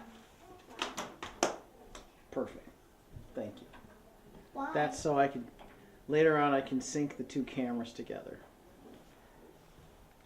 What is that? So, because that camera started running and this camera started running, but I want them to be running at the same time. So I'll find the clap on that camera and this camera and I'll line them up. That's cool. Yeah. That's old school. Wait, it's filming? It's filming. Yep. And Right now. action. Pretend you're sitting at a table You guys can drawing. actually draw something on there. I mean, Wait, take the but what caps about off. all the other kids that are coming? We'll get them too when they get here. It's fine. We're just rolling a little bit so we can cut it in later into something. I'll be right back. Okay.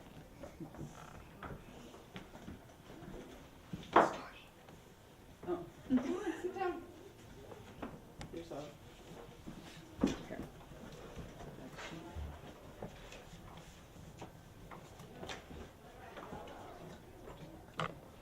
And Laura, what do you do as a facilitator in a group like this? What is it that you're trying to accomplish here?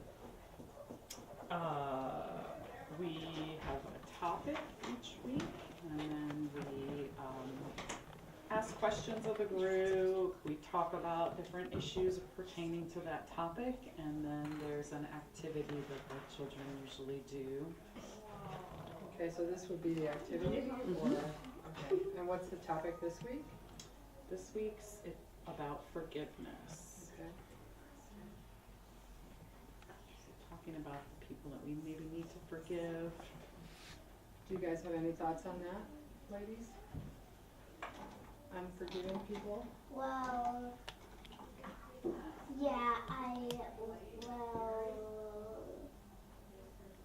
maybe if they really are sorry, maybe you could forgive them, but if they do it again,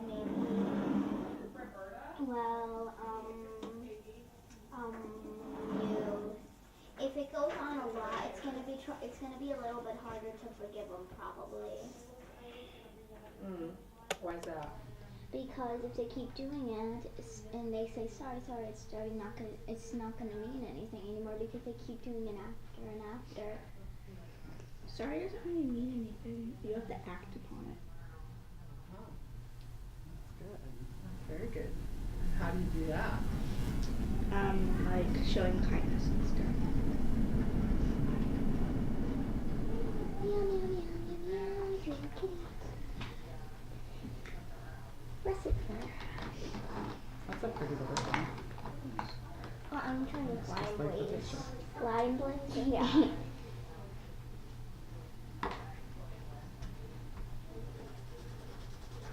So on this flower of forgiveness, you can write the names of people that you might want to forgive, or you can draw a picture of the person.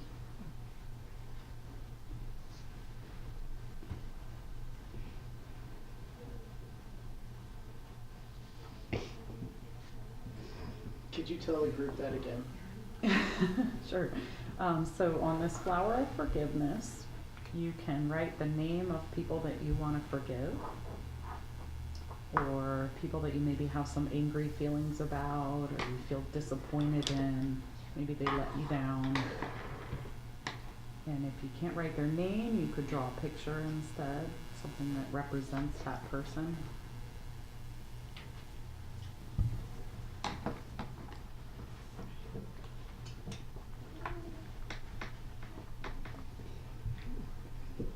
I also, is it okay if I also write down some names that like I want them to forgive me?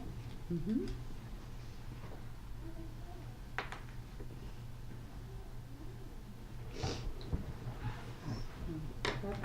That's a good point, Georgia, because some of the things that we talk about in this session are things about blame, and sometimes it's people that hurt us, but sometimes maybe we hurt somebody and we want forgiveness too, right?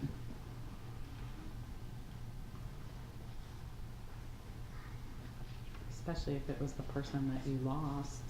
That can be really hard. I lost my dad. Yeah. Did you ever say anything that you wish you hadn't said to him? Yeah, tons of times. Yeah. Do you think that he would forgive you? Yeah. I think so too. I also want my mom to forgive me for stuff. My grandma, my grandpa, my aunt, my uncle, my cousins. You want all those people to forgive you? Yeah, because Georgia, what have you been doing? I mean, some of them I want to forgive them. Okay. Some of them, and my stepbrother and my stepsister. Mm-hmm.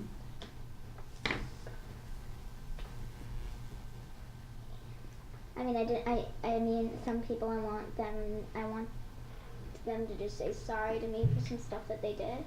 Mm-hmm. So why do we care about forgiveness? What does it do for us? Well, first of all, it makes you feel like, to me, sometimes when people say I forgive you, it makes me feel like when they look in my eyes and say like I forgive you, I just hope you don't do it again. It just really makes me feel like they really want me as a friend. And it's not just like, yeah, I forgive you because I don't want you around anymore. I want them to really mean it. Mm-hmm. Like, I want them to really accept it, not keep feeling like I'm gonna keep doing stuff to them that is mean. that maybe I've done to them before, like friends. It's not like you always get along with your friend. You probably have some like fights with them. Mm-hmm. Does anybody else want to say anything? How about you? What's your name? Abacus? Atticus. Have you been angry with somebody? Or has somebody been angry with you? I've Or never hurt your angry with feelings? you. Did anybody hurt your feelings?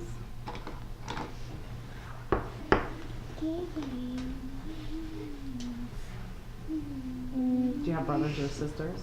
I'm a sister. Oh. Has your sister ever said anything that made you mad?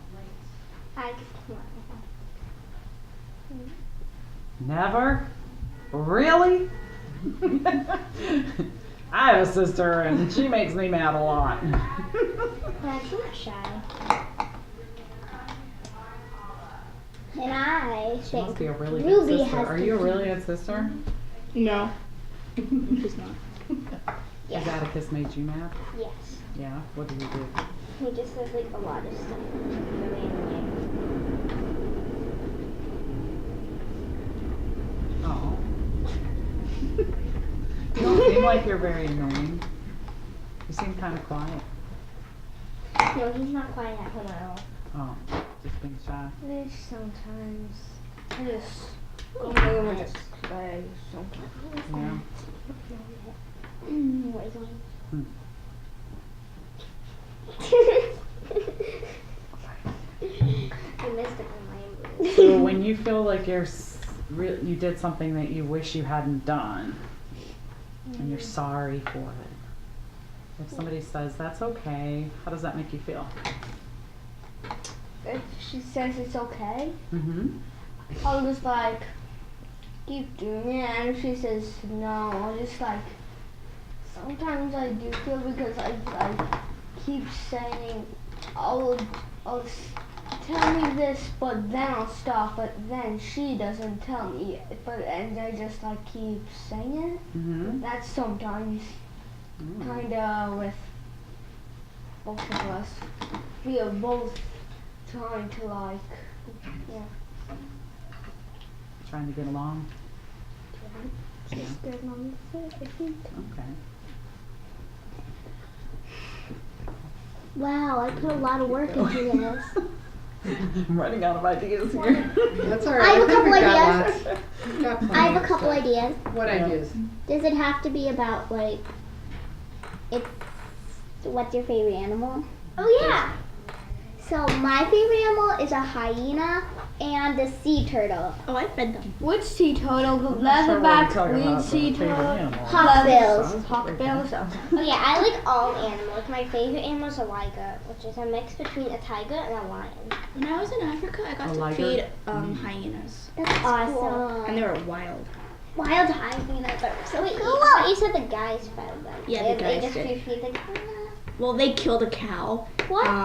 Yeah. And then they fed some hyenas. Ooh. Because that's like. Oh, also, I got to see somebody feed a bald eagle. And it's so cool because it was in this place, and it's like, and it was like a bird place near my grandparents' house, and they were feeding bald eagles. And my favorite type of eagle is a harpy eagle. A heartbeat eagle? A harpy eagle. Yeah, Harpy. it's cool kind of eagle. I think I can guess one of Atticus's favorite animals. So you put your mom on your flower. Why did you put that there? Well, because No, Georgia, I'm talking to Ruby. Georgia, your interview's coming up soon. Hang on. I don't think It's she's gonna have just- anything to say. it's just because, like, I don't know. It's this video game, and I accidentally did something bad on it, and then she banned me it for a little bit, and then I want to go back on it again. So, Oh, so you want your mom's forgiveness? yeah. That's nice. Have you tried to talk to her about that? Come on. You don't have to tell me. Ruby, have you tried to talk to her about that? Oh, yeah, it doesn't work. Oh. She says, like, maybe in a while. Was it Roblox? Yeah. And what's the other name? I can't tell the yellow that you have on there. What's the yellow? Yellow? Oh, it's just one of my friends at school. It's being mean. It's being mean to you? Oh, Yeah. It's not you. My camera this one. Okay. I've got what I need here, so Yeah. I think we're good, yeah. Good. Okay. Yeah. See you later. Thank you guys. That was great. That was awesome. Georgia, you want to stay here? We can put you in that chair right there. All right. And if you guys wouldn't mind waiting for Georgia out front that way, that would be great. What's she gonna do? Who's going to talk to us? Can they peek through the corner and watch me? I don't think so. They're going to make you laugh and giggle, and it's probably not what we need. Okay. Okay? They could just. Do you want them to go or do you want? Is there? No, they should probably go. Okay. You should probably be. Yeah. Rolling. Do you need to clap? Yeah. Can you? Perfect. Oh. Excellent. And can you spell your name for the camera? Well, Georgia.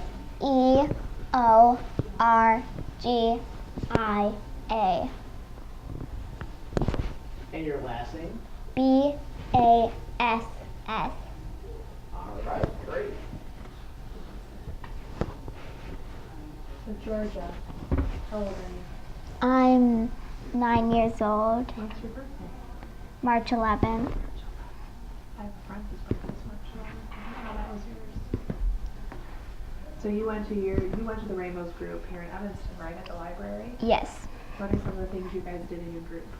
Well, we talked about things and we did a lot of crafts, like we sometimes colored things and we had like these journals and we had to write like stuff like what are some family members you love. I wrote like my mom, my dad, my grandma, grandpa, and my uncles and my aunts and my cousins and my step sisters and brothers. And also it's like, what's some stuff that makes you stressed out? You write some of that. Like I wrote like math, it makes me really stressed sometimes. And yeah. What was your favorite part of group? Probably we did a lot of like craft stuff. Like writing, yeah, I probably like the craft stuff. Maybe you would pick your table. How many kids were in your group?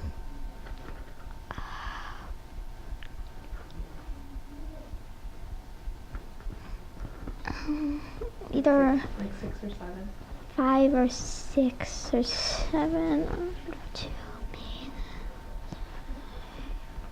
I think like 5 or 6. Did your mom ever show you the Rainbows app? Did she have it on her phone? No, she didn't yet. We'll have to get her to do that. So, Georgia, why are you in Rainbows? Well, my mom signed me up for it, and since my dad died. When did your dad die? I forgot, like maybe like 3 years ago. Mm-hmm. And has Rainbows helped you a lot with that? Yes. Can you tell Stephanie how that helped you? Well, it helped me because because I got to write down some stuff that I feel and that I like and yeah. Does it help to be able to write things down? Your feelings and stuff? Yeah, it's helpful to write things down because I get to write down what I feel. What did you do about your feelings before you learned to write them down like that? Well, I've tried to learn how to manage them, and I tried to learn how to manage them. Yeah. Do you remember when your mom first told you about Rainbows for all children?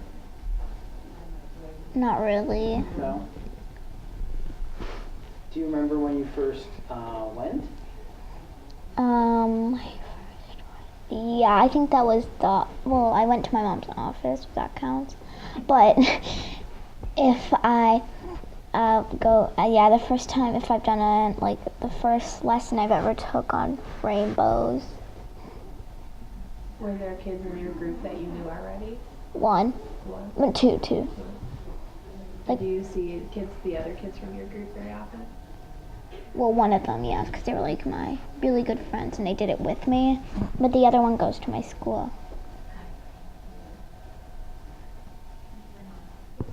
See if Paul has any other questions that she thinks we should ask. And so, did you tell your other friends about what you were doing at Rainbows? I don't know. Not really. You just like to be here because it's a group that you can Yeah. just be yourself in. Yeah. Yeah. Can you say that to me? I like to be here because it's a group that I can manage my emotions and feelings, and I don't have to be scared to tell them to people. Well, I really like telling them to my mom too. Yeah. That's great.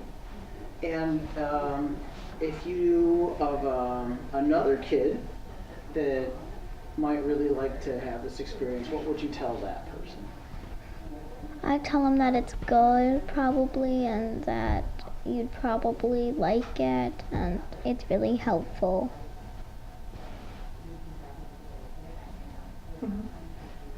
Remember when you talked to me before about feeling, one thing you really didn't like is feeling different? Yeah, I said that. Did you talk about that? I said I don't really like feeling different. What made you feel different? What's different? That I know most of my friends have dad, or at least that they didn't have a dad. They did have a dad, but they don't know him, and it's not so hard on them because it's a dad that died. Mm-hmm. That must have been very hard for you. Yeah. That was very hard, huh? Yeah. And this place is helping you with that? Yep. Because why you don't feel so different? Yeah. Would you mind? Can you try to say that to me? Can you try to Because say that in a sentence? I don't feel so different. There's other kids that have experienced it a couple of times too. Good. That's great. It's really good. Yeah. Is there anything else you'd like to tell somebody, why it's so important that we have this? Because it helps you. Excellent. That's fine. All right. Great. Thank you so much. I'll take that microphone. Can I take it off or do you want? Can you unclip it? You good over there? Or do you want something different? What's that? Are you fine? This looks great over here. Poor thing. Hi, I'm Mark. Hi. I'm Leandra. And how many decades have you been working in? I was an intern 2 summers ago here. Summer. Yes. She's a senior Yes. at Northwestern. Wow. And she's part of the band.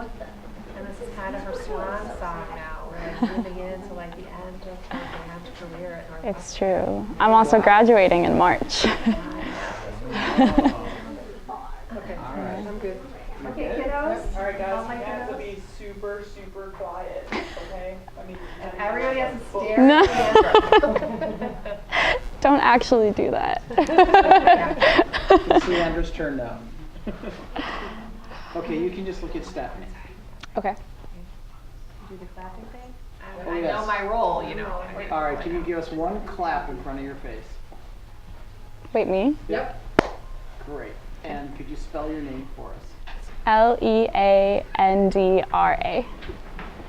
And your last Last name? name. Carlyle. All right, so Leandra, can you talk a little bit about some of the projects you worked on at Rainbows and when you were interning? Yeah, And so did you get Rainbows in and talk about being an intern that it makes sense. So if they decide to pull a sound bite, it's not, you're not like, and so I did this. Okay. So first of all, I found Rainbows because the mission was really important to me. So when I came here, 2 of the big projects I worked on were just developing activities in general, and then developing activities for Rainbow's smartphone app. So that was something that was new and in progress when I was here. And so a big component of that is these mood boosters that children can go on and use the app, and it's for kids who either don't have a Rainbows group or maybe they're in a group, but it's during the summer and their group's not in session, and they can go on and use the app and do different activities to boost their mood based on how they're feeling. Why was the mission important to you particularly? Yeah, so when I was young, when I was 8 years old, I lost my mom, and so I kind of always wanted to do something to help other people that were in a similar situation, and I didn't know how to do that, and I was searching for an internship because I'm a college student who was looking for experience, and then I found Rainbows and I read through the mission and it really spoke to me, and so I applied for it, and it was great. It was really good to be here and to finally like give back and do that work.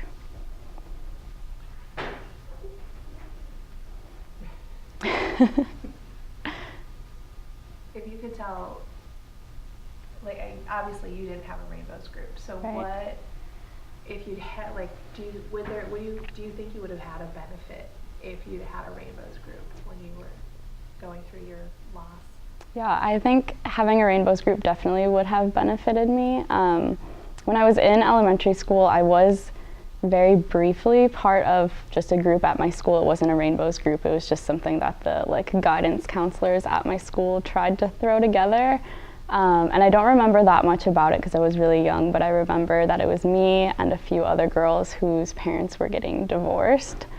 And I remember feeling frustrated that they had put me with people who were going through a different experience, because when I was that young, I didn't think it was fair that I was experiencing death and they were experiencing divorce. And I think that's something that Rainbows handles really well, is those different issues and taking them together and looking at different kinds of grief and different kinds of loss and really relating to each other's experiences. Where in my experience with a lack of a group, I just didn't understand how to relate to other kids and other experiences that were different than mine. So I think having a Rainbows group and learning to talk about loss with other kids would have been really helpful. If you knew someone who had a child who was going through something similar to your experience, what would you tell them about Rainbows? I would tell them, first of all, that it's wonderful. But I would tell them that it's a really good opportunity for their kids to have the support of other children who are going through similar things. A lot of times children don't know how to talk about grief or what grief is, or they're feeling it but they don't know what to do with that. And so I think the opportunity to be surrounded by other people who are also trying to experience or process these emotions is really good. And as adults, we don't always know how to talk to kids, so I think having kids talk to each other is really essential. Yeah. Wow. That's great. Totally. Yeah. That was awesome. Is that all? Cool. And and so you're the first person we've spoken to who's graduating in March. Mm-hmm. So what are you taking with you now into your next chapter? Yeah, so at Northwestern, I'm a social policy major, and I want to go into nonprofit work. So Rainbows was really my first kind of step in the door in the nonprofit world. I think I remember during my interview with Laura, I mentioned that I wanted to test out the nonprofit world, and she was kind of like, "Oh, well, I hope we don't scare you away. I hope you like it," type thing. And I did. I went and I interned at a different nonprofit last summer. And I want to go into some sort of nonprofit helping people somehow. Maybe not the same way Rainbows is, but some sort of helping some community. Great. It'll be awesome, whatever you decide to do. Hopefully I find something. No, we're always here as glowing references for you. So. Sounds good. Awesome. Is there anything else that you want to share that we didn't touch on? I don't think so. Perfect. Cool. And you, my dear? Go get a donut. 'Cause that seems to be the thing. Awesome. Yeah. Because, you know, I didn't. Whatever nonprofit gets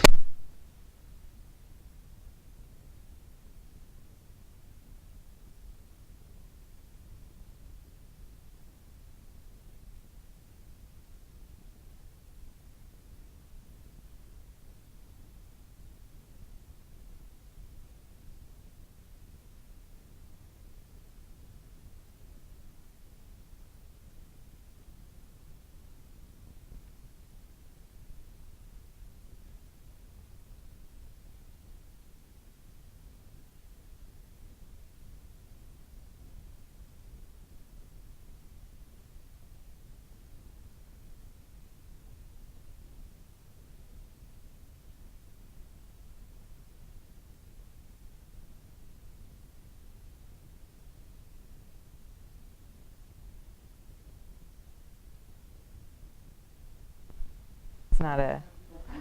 My editors are really good.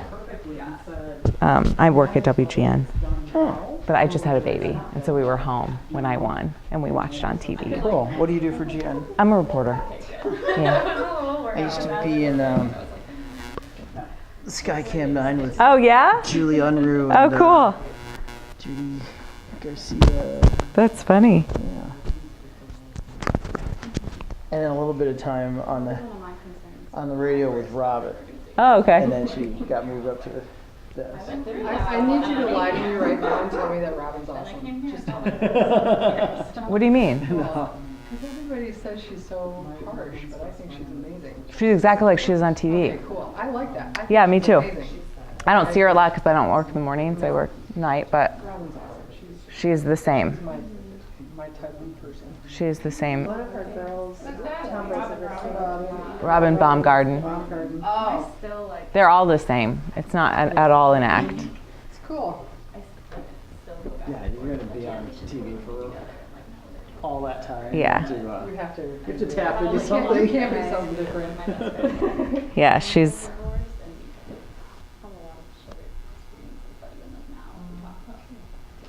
The only person I would say is a little different is Pat Tomasulo. Yeah. He's not as friendly in real life. I believe that. I can see that. Like his snark is kind of real. Yeah. I can see that. I can He's totally not. see that. Yeah. Am I looking? You're going to look at stuff. Look at Are you. Okay. Comfortable? I mean, sure. Back your butt up a little. Yeah, There you go. thanks. Just get comfortable. Get really comfortable. You Is shoot. the in the right spot for you? It's fine. You're fine. Shoot me from the sky. I know. So I said, way up. Right when I. That's why I wore black. You don't even have the reading line yet, though. Whatever. You should see all of this baby thing. It's a whole new I world. remember your feelings, but 23 years later, I'm still trying to I figure it mean, out. goody. Yeah, we all are not the same. Just can't be the same after that. That's fine, as long as I look normal in clothes. Oh, that's my phone. Sorry. What's it say? random number. 812? Oh, no. Oh, you know what that is? It's fine. I'm vetting a potential nanny. And that was a reference. Well, with your investigative skills, I know. you're going to end up with Mother Teresa. I thought I could do daycare, but I don't know if I can yet while she's so little. Soon. I mean, I want her socialized. I just don't know if I could do it. So I'm. The first We'll time see. another infant rolls over and yanks that pacifier out of your mouth, you realize you're not the only one in the world. Right. Horrible Box feeling. or kick on the head. Right? All right, are you rolling? I'm rolling. Okay. All right. Can you give us one clap in front of your face? Beautiful. And could you please tell us your name and spell it? My name is Megan Dwyer, MEGHANDWYER. And I am the secretary of the board, against my will. Keep it up, and it'll be board member for life. Can you hold this newspaper up with the date on it? Right. And I'll tell Eric he could have you back Mhm. later. All right. So, how did you come to be on the board? I got roped into it by my best friend from college. She You knew. can name her, but she named you all over. Did she? Oh, great. Mary Claren was Mary Martin back then. And she knew that I had lost my mother and that I was very passionate about that, about the experience that I had and the grief that I felt and how raw and real it was. And she said, Megan, I think this would be a really good organization for you to get involved with.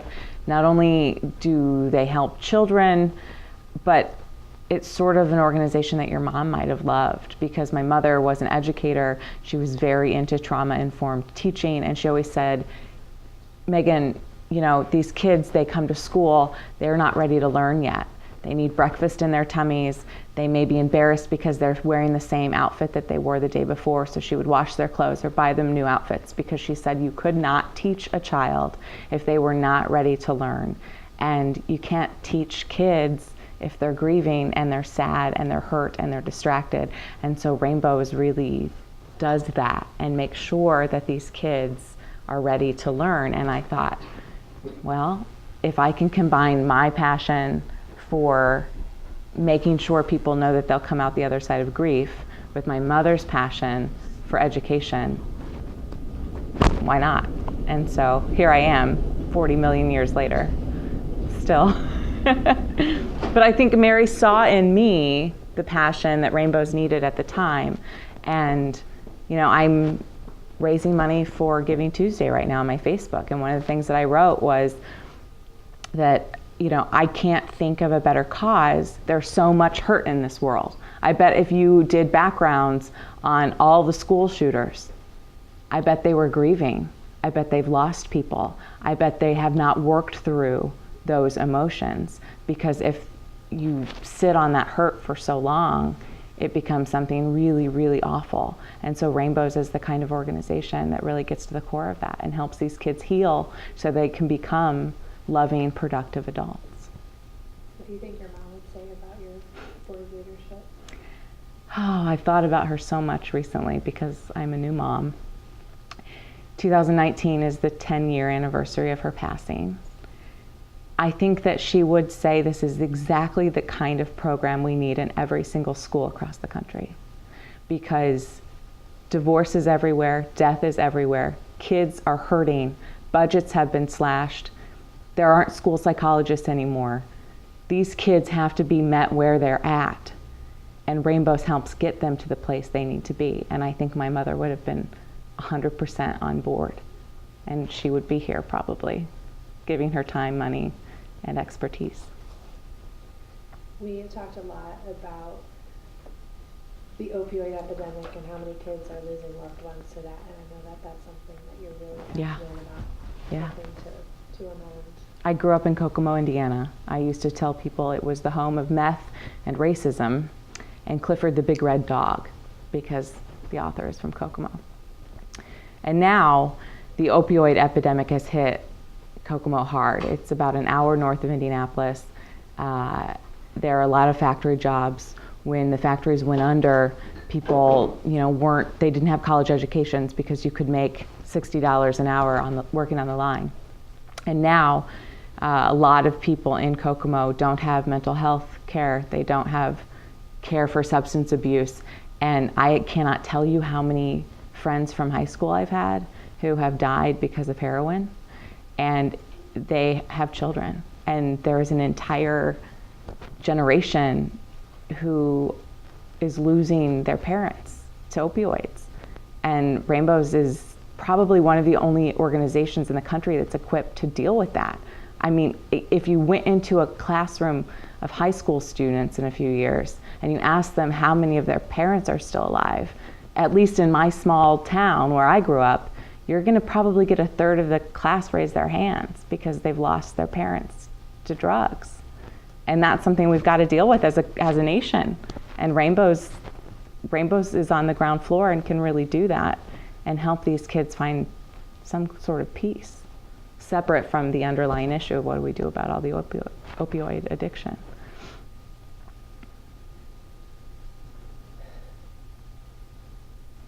What if you sat down with somebody who didn't know anything at all about rainbows? What would be the one thing you want? And by the way, it sucks to interview the interviewer, just for the record. It's not enjoyable to be interviewed. It's not enjoyable to be I feel like I've done a terrible job, Tell me that as a and I haven't had like an adult conversation in so long that I'm like, if not watching The Real Housewives and cuddling my little girl, I'm like, I don't know what to do with myself. What would I want people to know? I guess there's nothing else like it. I mean, I've never heard of another organization that works like Rainbows works, where a group of children can get together who have similar issues and problems and talk it through, and for free.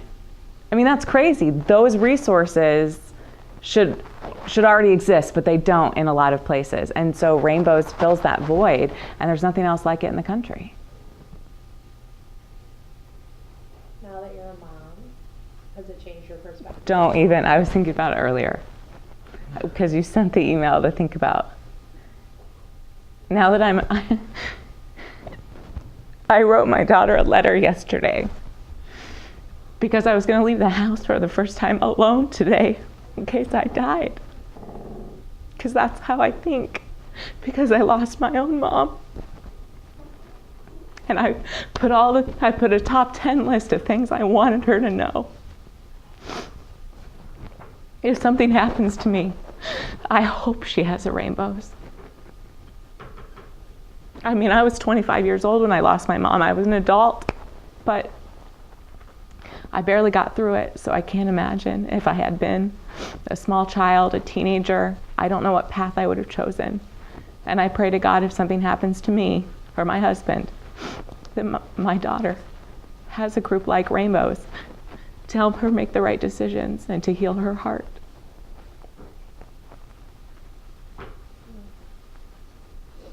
We have such great advocates. Damn you, Megan. I put makeup on for the first time and you make me cry it all off. Megan, if only I could cry. You're also I'd like make you cry. taking advantage of my postnatal hormones. We said we were going to do that. We're like, yeah. Sorry, we're evil. We said we were going to do that. I know. And then if I cry, I'm like, I can't go anywhere for days. I've got masks going and patches. We need that little blurb she said before that on our social media for the Giving Tuesday right now. When you were saying like, You put it on her. Does she put it on her Facebook? Or no, I mean the emotional thing was Hi. before that you were like angry. You make me cry. I can't remember what it was now, but I was like, Oh, every should have a rainbows. yeah, that's. Yeah. There's a lot of really good stuff. And it was powerful, You and did it great. was, but it was like. It's a Short and problem sweet, because and we to the only point, have like yeah. 4 minutes and everybody's been really good. No, Good but if luck, that little Kirsten. blurb could be, I got it. can we post, can you not be on the Rainbows? No, I can. As of being a. No, I'm not under contract. Okay. You so can do you're that. good. Yeah, We can we're good. continue I'm to- fully exploited, sweating, crying. You have to sign your release, but yeah. Oh, I have to sign a release? Yes. I just, really good example for my child. Instagram post. Yeah, there you go. That's an Instagram post right there. Mom moment, mom win. I went crazy. Right. Well, we had to turn turn it off the off. because of the blower. Yeah. Too loud. Okay. All right. Not yet. Name and spell your name, please. Anjum Abbasi Voigt, ANJUMABBASI-VOIGHT. Now, can you give us one clap? Any relation to John Voight? No, but I wish you would have paid for my wedding. That's what my father-in-law said at my wedding. That's funny. Kind of. Ish. I was like, oh. All right. Why don't you start by talking about your experiences as a facilitator? I began facilitating when I was an undergrad in college. I was studying psychology as an undergrad, and I was trying to get more exposure to working with kids. And I was working at a mental health institution in the Chicago suburbs, and the charge nurse for the department told me that I would really get a lot out of, and benefit from becoming a group facilitator volunteer for Rainbows. So as a group, we all got trained together through the Joliet Archdiocese, and I became a facilitator, and I was assigned to groups with little ones. So I always facilitated groups for 4, 5, 6-year-olds, and we really talk about more than just good and bad feelings, but expressing themselves in new ways and understanding that families can look different in a lot of ways, and really helping kids realize that there's a fun place to go with other people and other kids like them, and they get to do crafts and talk through things through different media and experience different feelings and emotions. And it really allows, and you really get to watch a child go from kind of confusion and feeling confused about who they are and what the reality is to understanding that they're no longer alone. And I was a facilitator in the Chicago suburbs for quite a few years, I think like over 5 years. And then I moved to a group in West Bend, Wisconsin. For work, I had to move, and I wanted to continue facilitating, so I facilitated there through the United Way. And it was a very large group and program there. And I would say the one experience that stuck out with me the most was there was a little girl, and she was in my group, so 5 or 6. I always still got the little ones. And her father had passed and her mother was incarcerated. So her family unit looked really different. She lived with her grandmother and her brother, and it was always different for her, like her experiences of having an elderly grandparent look after her, a rowdy brother explaining because her mom was still alive, and her father had passed. There was a lot of different sorts of feelings. So for a little girl that's 5 or 6 years old to really be able to express feelings like frustrated or embarrassed or shy or angry, those were wins to me. We went, full circle in saying, I feel good today, or I feel bad today, to I feel really angry today, and I feel scared today. Or I saw my mom this past weekend. And so I think she's the one that kind of stood out with me from that experience. And then for work, again, I moved to the New York, New Jersey area, and I found a group to facilitate with there. They needed a facilitator in northern New Jersey in Morris Plains. And I was there for just a couple of years, and I facilitated, again, the young ones, and a few years there. And then most recently, I was a facilitator for about 3 years in Denver through a non-denominational church. And that was a very different experience for me, because although I had the little kids still, there was a lot of parents that were deported, and there were a lot of parents that were deployed. So it was an interesting mix for me to get a different experience than divorce or death, or the incarceration example. So understanding children's reality is what they make of it. And it's like this fantasy world that they live in, that they see their parent on the weekends when they don't. So facilitation for me has been a constant in my life. It's the joy that I get watching kids be able to realize that there are others like them, that families have all sorts of come in every shape and size, and that they're not alone. What specific skills and attributes do you think it takes for a facilitator to relate to the young ones? Yeah, I'm generally playful. I like to be kind of loud and boisterous, and physical. So a lot of the activities we do with the little ones are like kind of hands-on, making hand puppets and voices and things like that. What does my family situation look like, or what does your family situation look like? So a facilitator for young ones just gets to do the same activities, but just maybe a little bit down to the basics of what they understand, and that's characters and voices and strong emotions. So they have a really hard time with subtlety, but they can understand if you can help them kind of draw through. It's not anger, it's frustration, and it's not frustration, but it's at the base of that is sadness. Or feeling lonely. Lonely is one of the biggest ones. And how do you get them to kind of tease out? And those are big, strong emotions. And so you can really help them figure out what those feelings are. So when they find their trusted person, helping them identify their trusted people, and really getting them to kind of use some of that imagination that they have and their creativity to pull that out of them. So I think working with the young ones was the most fun for me because they're so cute. And they melt me, but they're so insightful, young, and they really just bring out what all of us feel as we get older, and we're all just bigger versions of our child selves. And what's that like when you must come across some that are not very verbal? It's tough. When you come across a kid who's just kind of quiet and shy, they're usually, from just the experience I've had, and so I facilitated for 15 years or so, they'll do the activities quietly, but it's a peer support group is one where they talk to each other. So I could bring up a question and they kind of share the feelings and the thoughts back and forth with one another.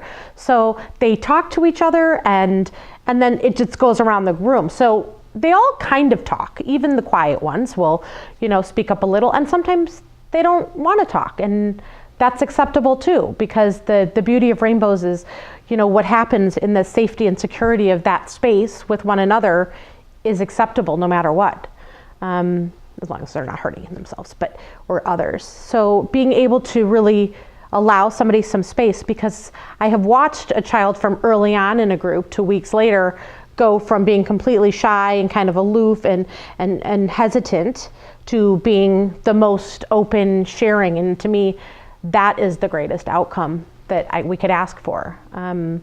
So it's patience and it's trust. And I think any kid, when they're exposed to a consistent group of loved ones, whether they're friends or peers or trusted adults, they will trust you and get to a place where they can feel comfortable to be open.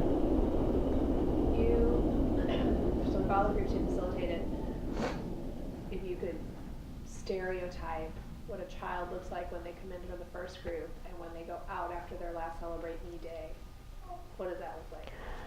Yeah, so having worked with the younger ones, I would say little kids don't know what a group is or a peer support group is. They just think they're going to this activity group, and it's called Rainbows. And they come in and they think they're doing these crafts. And there's activities and curriculum that takes them through feelings and family and drawing and some of these and games. And so they're not sure. They're kind of inarticulate. Completely disengaged from connection with one another most of the time because they're there for an activity group. And I think overall what I have seen is how they encourage one another. It's amazing how young kids can really encourage others to remember we learned a new feeling. Do you feel like that, or do you feel frustrated, or do you feel angry, or do you feel sad, or do you feel ecstatic or happy or excited or nervous? And it's fun to watch little kids help their friends learn how to really express themselves in a new way. And a lot of those kids, they come in individually. Their siblings may be in other groups, or they're an only child in the group, and they leave on Celebrate Me Day completely connected to one another. And I think Celebrate Me Day is, for me, just like Celebrate Day, because to watch them come from very individual, sort of leery and simple, to a lot more evolved and dependent and caring it really is a celebration. Because I think those are a lot of skills that most of us as adults haven't figured out. And I think they actually have a benefit of figuring that out really early. The benefit of peers.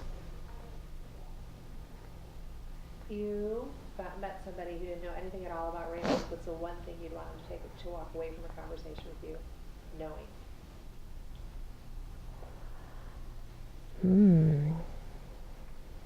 My elevator speech, huh? Ish. Every kid goes through something.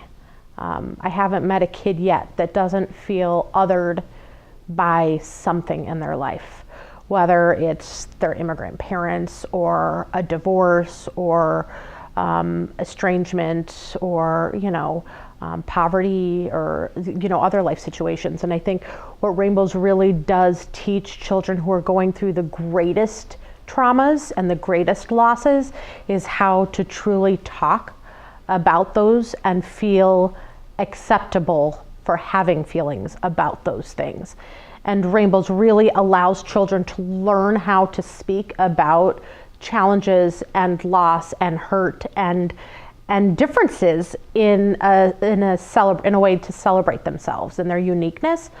And if we could all have that, then we would have done okay. But Rainbows really allows children at a young age that need that more than anything, those tools to build for themselves for the long term, to be kind of resourceful and be able to bounce back from other things that come their way as they get older. So I think Rainbows is a support group for kids so they can build the skills that they'll need for life, and they're things that young kids shouldn't have to experience so early. You were a facilitator for a bunch of years, and you've been on the board now for a year or two or so. 6.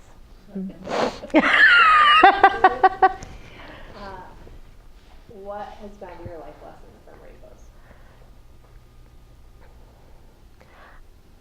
I think for me, I've said this, every time I talk about Rainbows.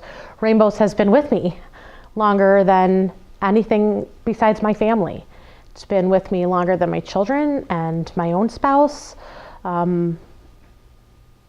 It provides me so much. It's a gift. It's the gift that I give myself, because I was a kid who maybe didn't have divorced parents, but I had a different situation and no one really understood the situation. And I'm a child of immigrants, so adds on to the complicated situation. And there weren't others that I could talk to about it. So I think I take my child self and I bring it through. And I think I've been tied to Rainbows my whole life, because I know the feeling of figuring out and navigating at a later age to find a peer group that I can trust and feel unconditional love and fun and togetherness from. And joining the board allows me, from experiencing it as a facilitator for so many years, and then joining the board to be able to say, how can we give a broader voice to Rainbows? So how can we get more people to listen and learn and understand how important those emotions are, and that no child should feel helpless, in that way helpless, and what can we do to help more children and get every child who's experiencing loss some help to talk to others. That is what it has meant to me. I feel blessed that I get to talk about it, to rave about it, to champion for it, because I think it's probably one of those things that's deep down, rooted in a need that I had. Have you ever come across a child a few years down the road from a little one that you had facilitated? It has been years. I do remember, like, early on when I was in the western suburbs of Chicago, that I had seen a kid, because I had been there the longest. It was 5 years, so I had seen a kid that had been through my group, and then I had seen them in passing. But they were still coming back, and they were, 4th grade, I think. So there was, kind of like the happiness and joy of like seeing an old teacher, I think, or like, a teacher's aide or something like that when they get excited. But I haven't had the luxury to see. And I think that's one of the greatest challenges that we have. We just hope as facilitators that we're really helping build those kind of life skills and the support networks to stay with them and pray that that's all there needs to be. Well, you should know, we've interviewed some people today that have been down the road, and they have really attributed a lot to their childhood experience. So It means a lot. It's pretty extraordinary today. And on every level. So, all right, if we don't have any more questions for Anjum, then I just have the three in the back. We're going to play a game right here on the floor for your B-roll, and we're done. All right. So let me go get their stuff while we're set. Until like 10. Are you nursing or pumping or are you I'm eating? eating because I don't know. I need about 8 ounces a day. Can you get a Band-Aid? Really? Good timing. Sweetheart. There you go. You want to just lay on the floor, like you're just looking at the game? So you decide where you're going to check your dad. Just be tossing back and forth and maybe pointing out different feelings. You guys can all just like Alright, so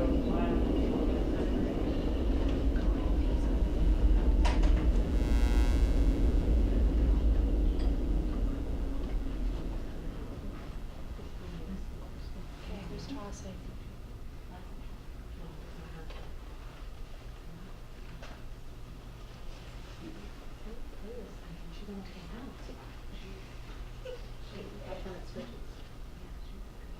Laura, will you give them a little instruction?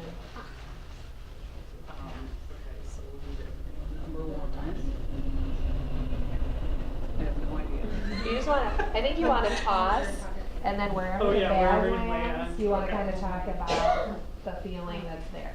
Yep, that sounds right.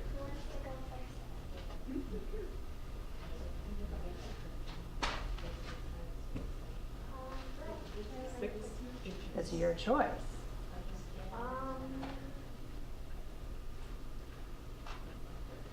Love.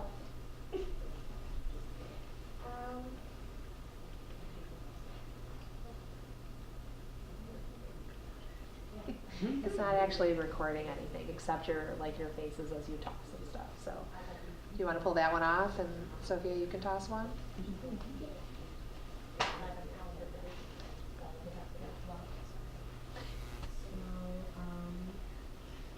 Something I appreciate is my family and friends because I know that I'm loved by them and they care for me.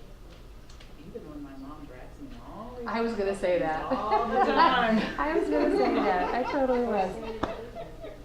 Who wants to go next?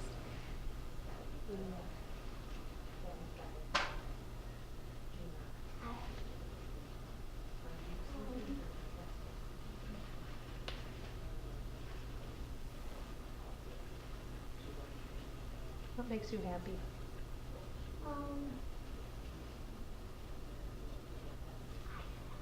Okay. Bella, do you want to go? Extra cherries on top. I think getting time to read makes me happy. I really love reading. Okay. Bella, you got sad. Something that makes me sad is when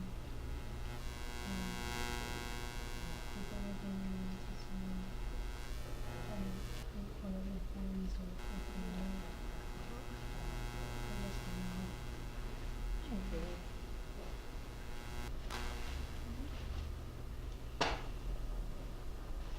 angry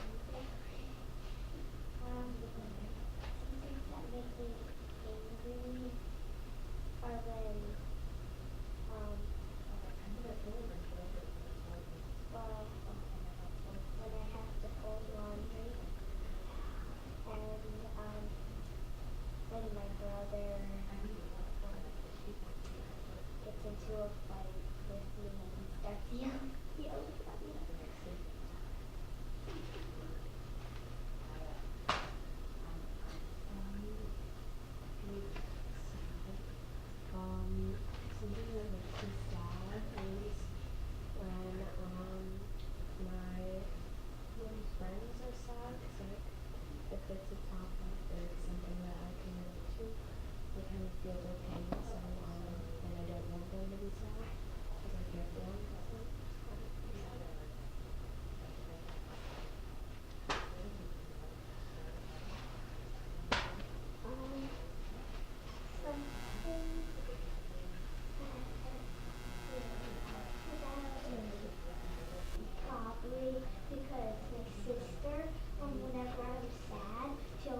All right. All right, good job, Addisons.